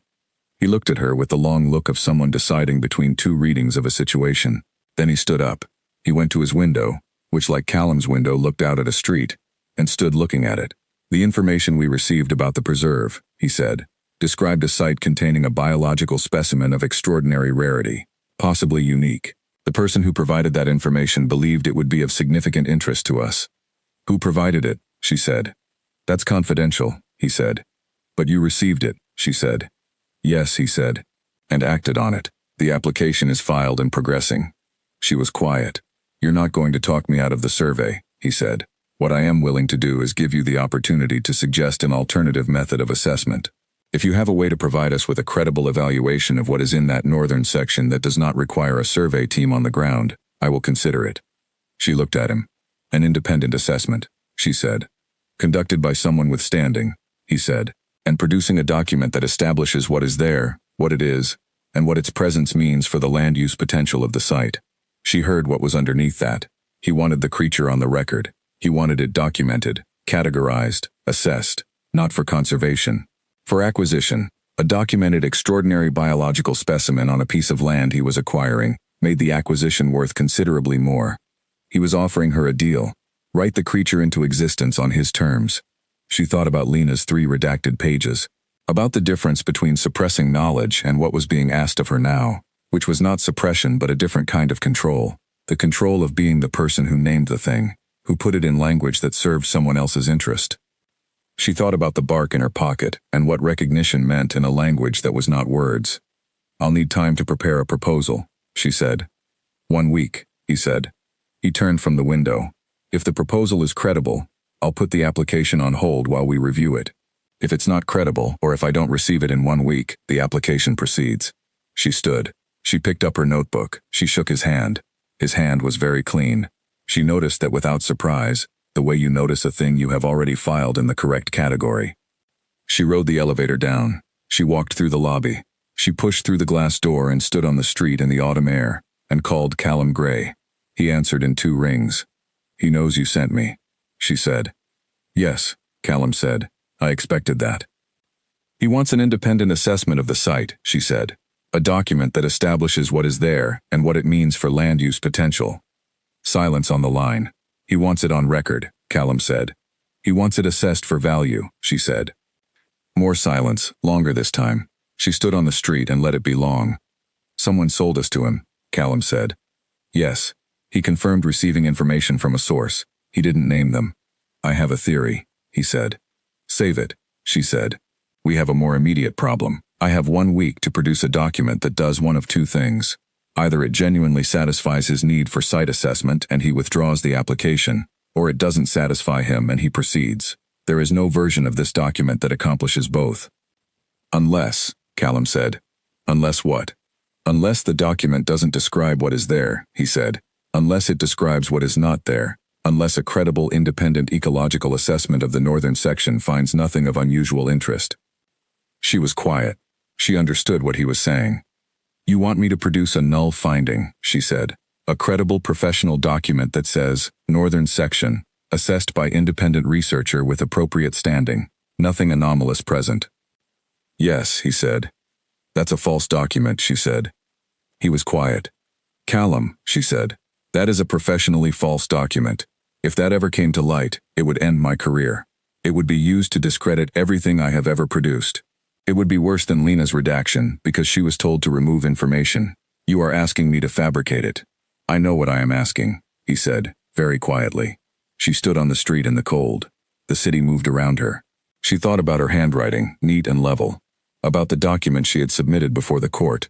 Precise and controlled and everything she could do, and still not enough. I am not going to do that, she said. I know, he said. Then what? I think, he said slowly, that there is a third option that neither of us has said aloud yet. She waited. The document Farr wants, Callum said, is a document that describes a site containing something extraordinary. He believes that document will make the land worth acquiring.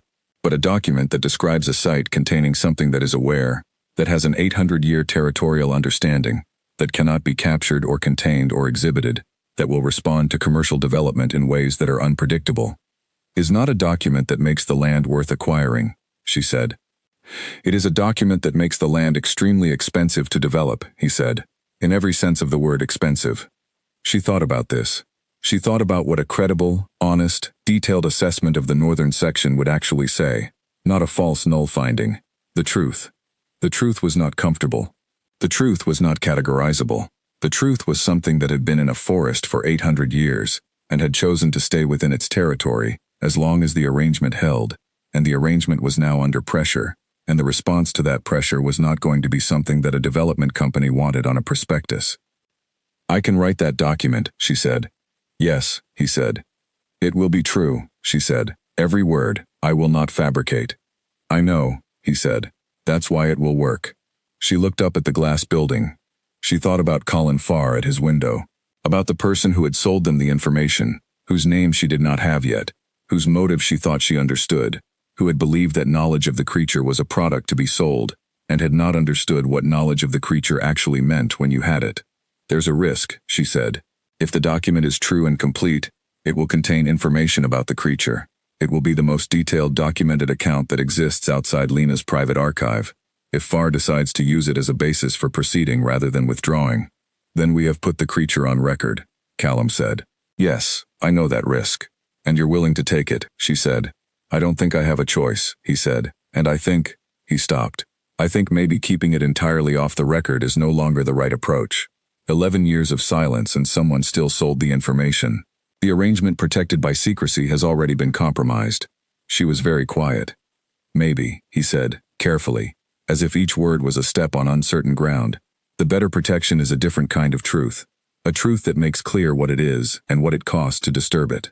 She thought about recognition, about transparency, about what it meant when something 800 years old decided you were worth acknowledging.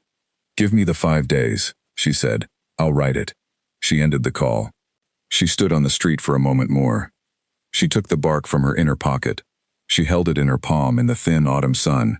She looked at the impression, the circle with its interior lines, the recognition pressed into old wood. She put it back. She walked to her car. She had 5 days and the most honest document she had ever been asked to write. She thought about her handwriting, neat and level.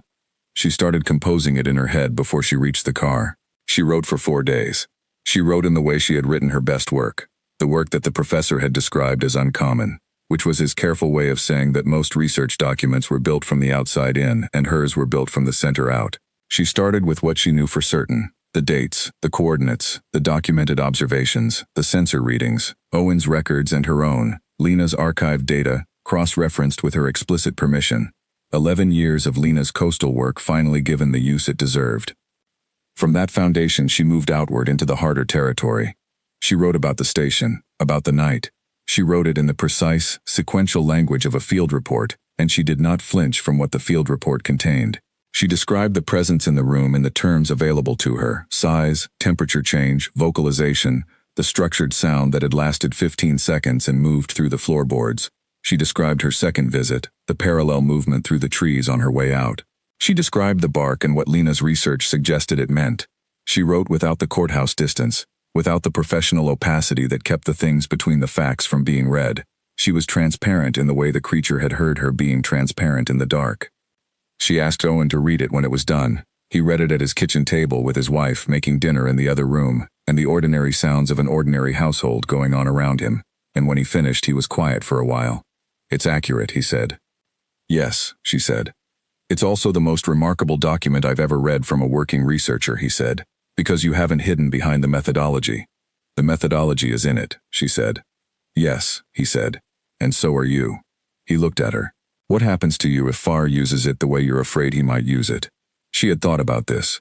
She had thought about it on day 3 when the document was half done, and she had sat for an hour in her kitchen with the tea going cold, and worked through every outcome with the same care she brought to the research.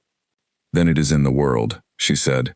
"My document, true and unredacted, describing what is in the northern section, and Farr proceeds with the acquisition application with that document on record, and then it becomes what it becomes. You're trusting the document to be its own protection," he said. "I'm trusting that the truth about this thing is not a thing that development companies can comfortably work with," she said. "Farr wants an asset. This document describes something that is 800 years old and aware, and has made choices about its territory for longer than any legal structure of land use has existed in this region." She paused. "That is not a comfortable asset." Owen looked at the document. "No," he said. "It isn't." She sent it to Callum that evening. He read it in under an hour and called her. He said nothing for a long moment after she answered. Then he said, "This is the most honest document that has ever been produced about the preserve." "Yes," she said. "You described the recognition marker," he said. "Yes." "You described the vocalization," he said. "Yes." "This document, if Farr gives it to anyone with scientific standing in the right disciplines, will generate significant interest," he said. "Interest in you, in the site, in the creature." "I know," she said. "And you've submitted it anyway," he said. "You told me to write the truth," she said. "The truth is not comfortable for a development company. It is also not comfortable for the private arrangement as it has been maintained. I'm aware of that." He was quiet. "Callum," she said, "Lena's paper should have been published 11 years ago. The truth about this place should have been in the world, in the hands of people who could protect it, before it was in the hands of someone who wants to sell it.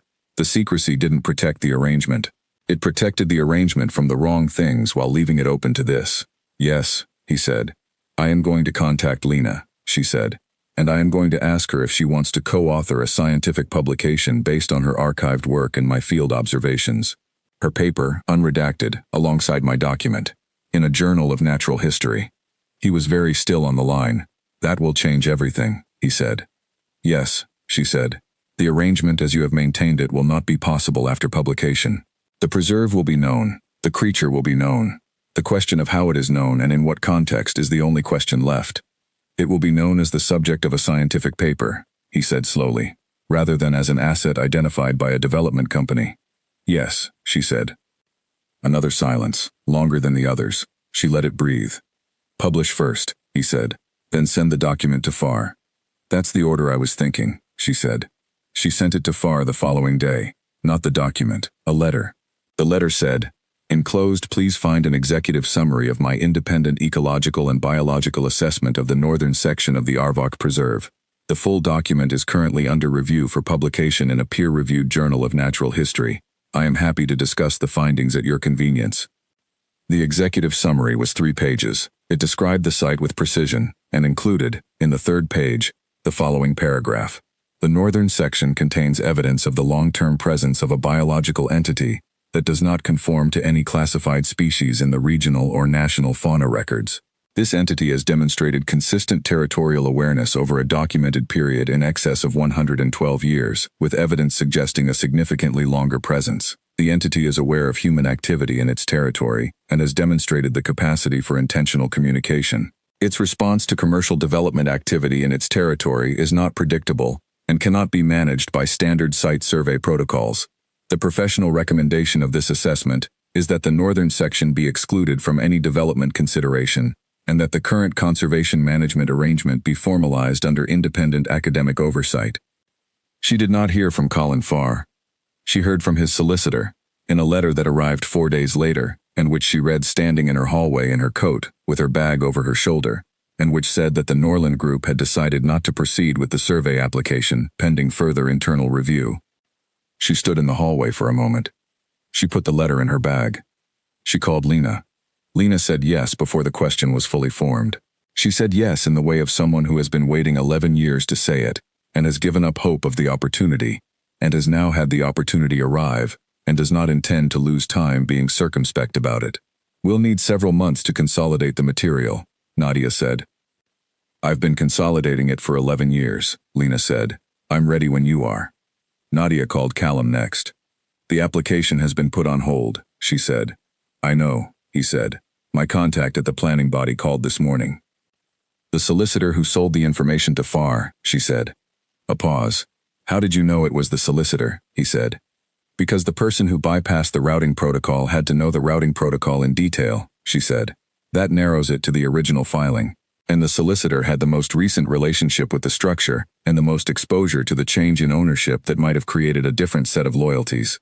His firm was acquired last year by a company that has business interests adjacent to Norland, Callum said, with the flat precision of someone reading from the conclusion of a very difficult calculation. I missed it. You weren't looking for it, she said. No, he said. I was managing the existing arrangement, not auditing for new vulnerabilities. He stopped. That's a failure of method. It's a failure of scale, she said. One person cannot manage something this complex across this many years without blind spots. That's not a character flaw. It's a structural problem.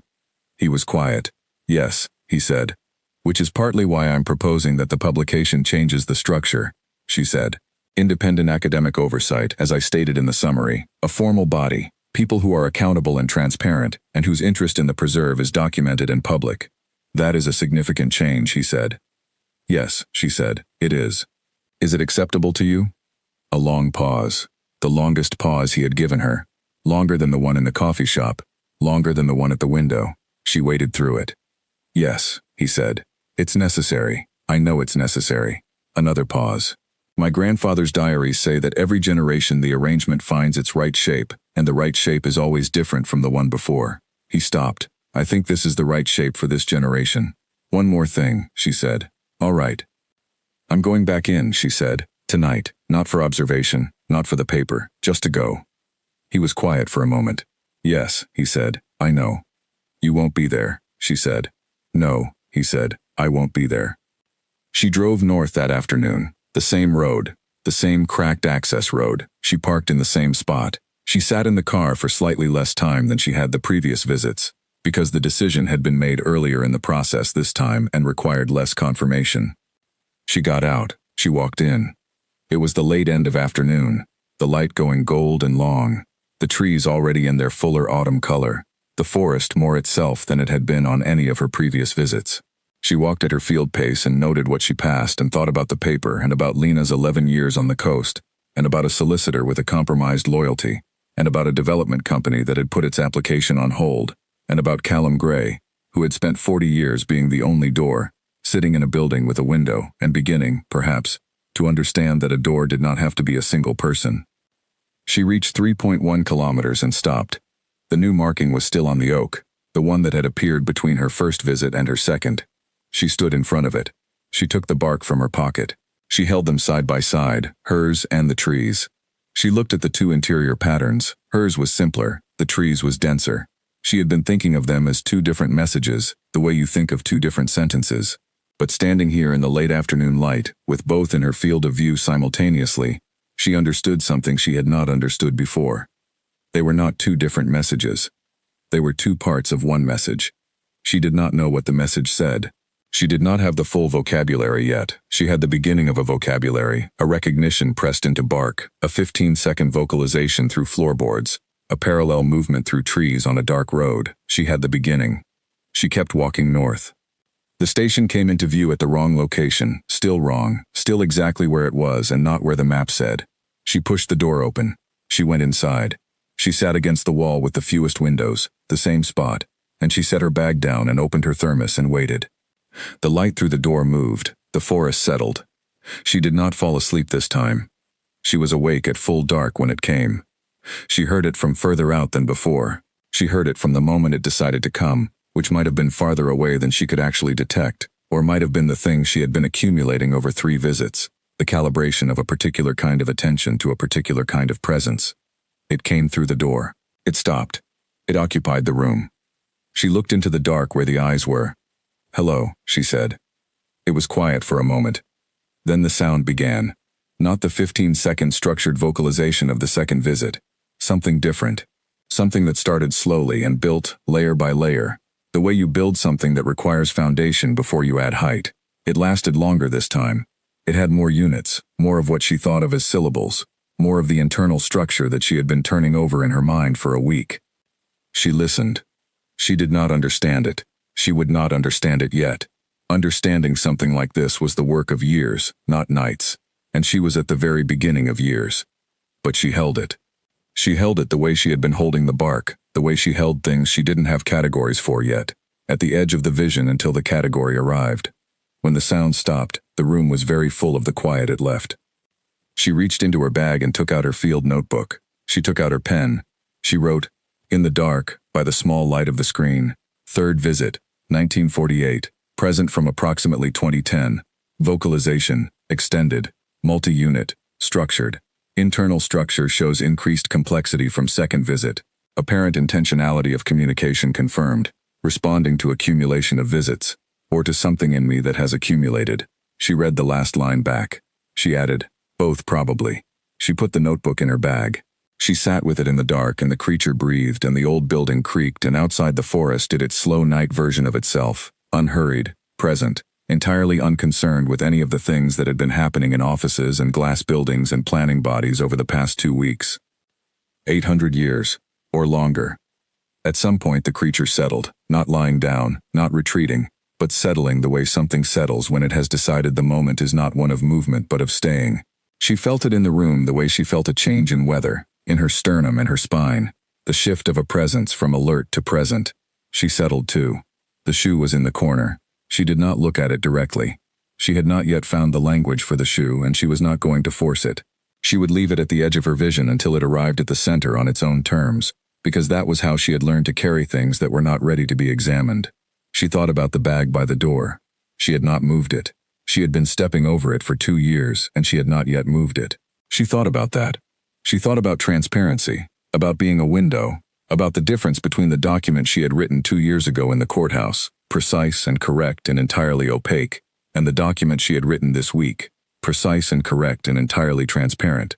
She thought about what it had cost each time, and which cost was the kind she could live with.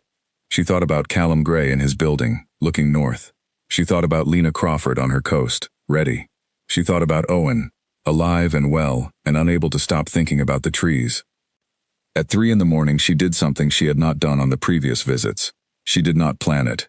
It arrived in the way things arrive when you are sitting very still in a very old room, with something very old, and the editing function you usually keep running goes quiet for a moment.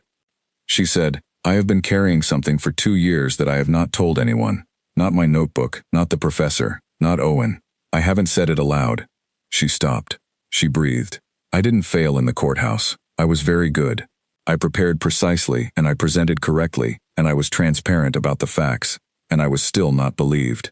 And I have spent 2 years in different forests telling myself that the outcome was the result of my failure, because my failure was something I could fix. And the alternative. She stopped again. The alternative was that I was believed and dismissed anyway, and that is not something I know how to carry. The creature breathed. She breathed. I know which one is true, she said. I have known for 2 years. I just haven't said it. The room was very quiet. The creature made a sound. A single unit. Brief. Nothing she could translate. But she had the sudden and certain feeling. The kind of feeling that lives below the level of evidence. That the single unit meant something in the category of yes, known, recognized. She sat in the dark and let that land where it landed. At dawn, the creature withdrew. She sat for a moment after it was gone, in the gray light coming through the door, with the ordinary sounds of morning coming back to the forest. She looked at the corner. She looked at the shoe. She picked it up. She held it, small, Velcro strap, worn at the toe, a child's shoe, kept in a dark room by something that had been watching humans long enough to understand the specific weight of small losses. She held it for a long time. She set it back down. In the same place. She was not ready to take it. She did not know if she ever would be. But she had held it, which was different from leaving it entirely at the edge of things. And the difference was enough for now. She stood. She picked up her bag. She walked out into the morning. The forest was gold and cold and full of ordinary life going about its ordinary purposes. She walked south at her field pace and noted what she passed and thought about nothing in particular, which was her way of thinking about everything. At 5 kilometers, she was not alone on the path. She knew it before she heard it, the quality of the morning shifting slightly, the sense of accompaniment returning, not behind her, beside her, moving through the trees at the same pace, at the same distance, the same parallel presence she had felt on her second exit. She walked. It walked. The trees moved between them. She thought about what it meant to be accompanied through a world that was not always easy. She thought about the papers she would write with Lena, about what language they would find, between the two of them, for a thing that lived at the edge of language, about what it would mean to put it in the world without the armor of secrecy, in the full and complicated light of known things, about the kind of protection that came not from hiding but from being understood, really understood, by enough people who cared about the distinction. She reached the access road. She reached the car. She did not look immediately at the tree line. She opened the car. She put her bag in. She stood for a moment with her hand on the door. Then she looked. Nothing visible. The trees at the edge of the road, still and golden in the early light. Nothing moving, no form, no eyes. But the attending, the specific quality of unhurried attention directed at her, was present in the air as clearly as the cold and the smell of old leaves, and the sound of a bird she still could not name calling from the ridge. She got in the car. She sat with her hands on the wheel. She thought about the bag by the door. She thought about it with the particular and newly honest clarity of someone who has just said aloud, in an old room, in the dark, the thing they have been carrying for 2 years. She thought about what the bag was and what it was not, about the difference between a door being open and being ready to leave, and the difference between staying because you had not decided to go and staying because you had decided to stay. She started the engine. She drove south.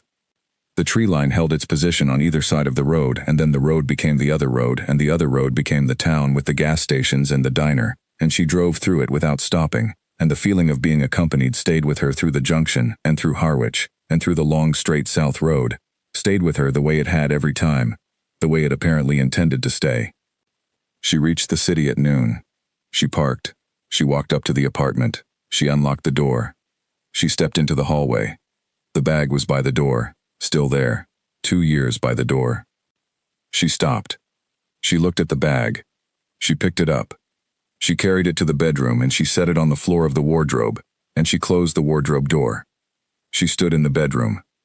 Then she went to the kitchen and put the kettle on and took out her field notebook and opened it to a new page and sat at the table in the noon light with her pen ready. She wrote, "This is not the end of anything. This is the first notation on a long record.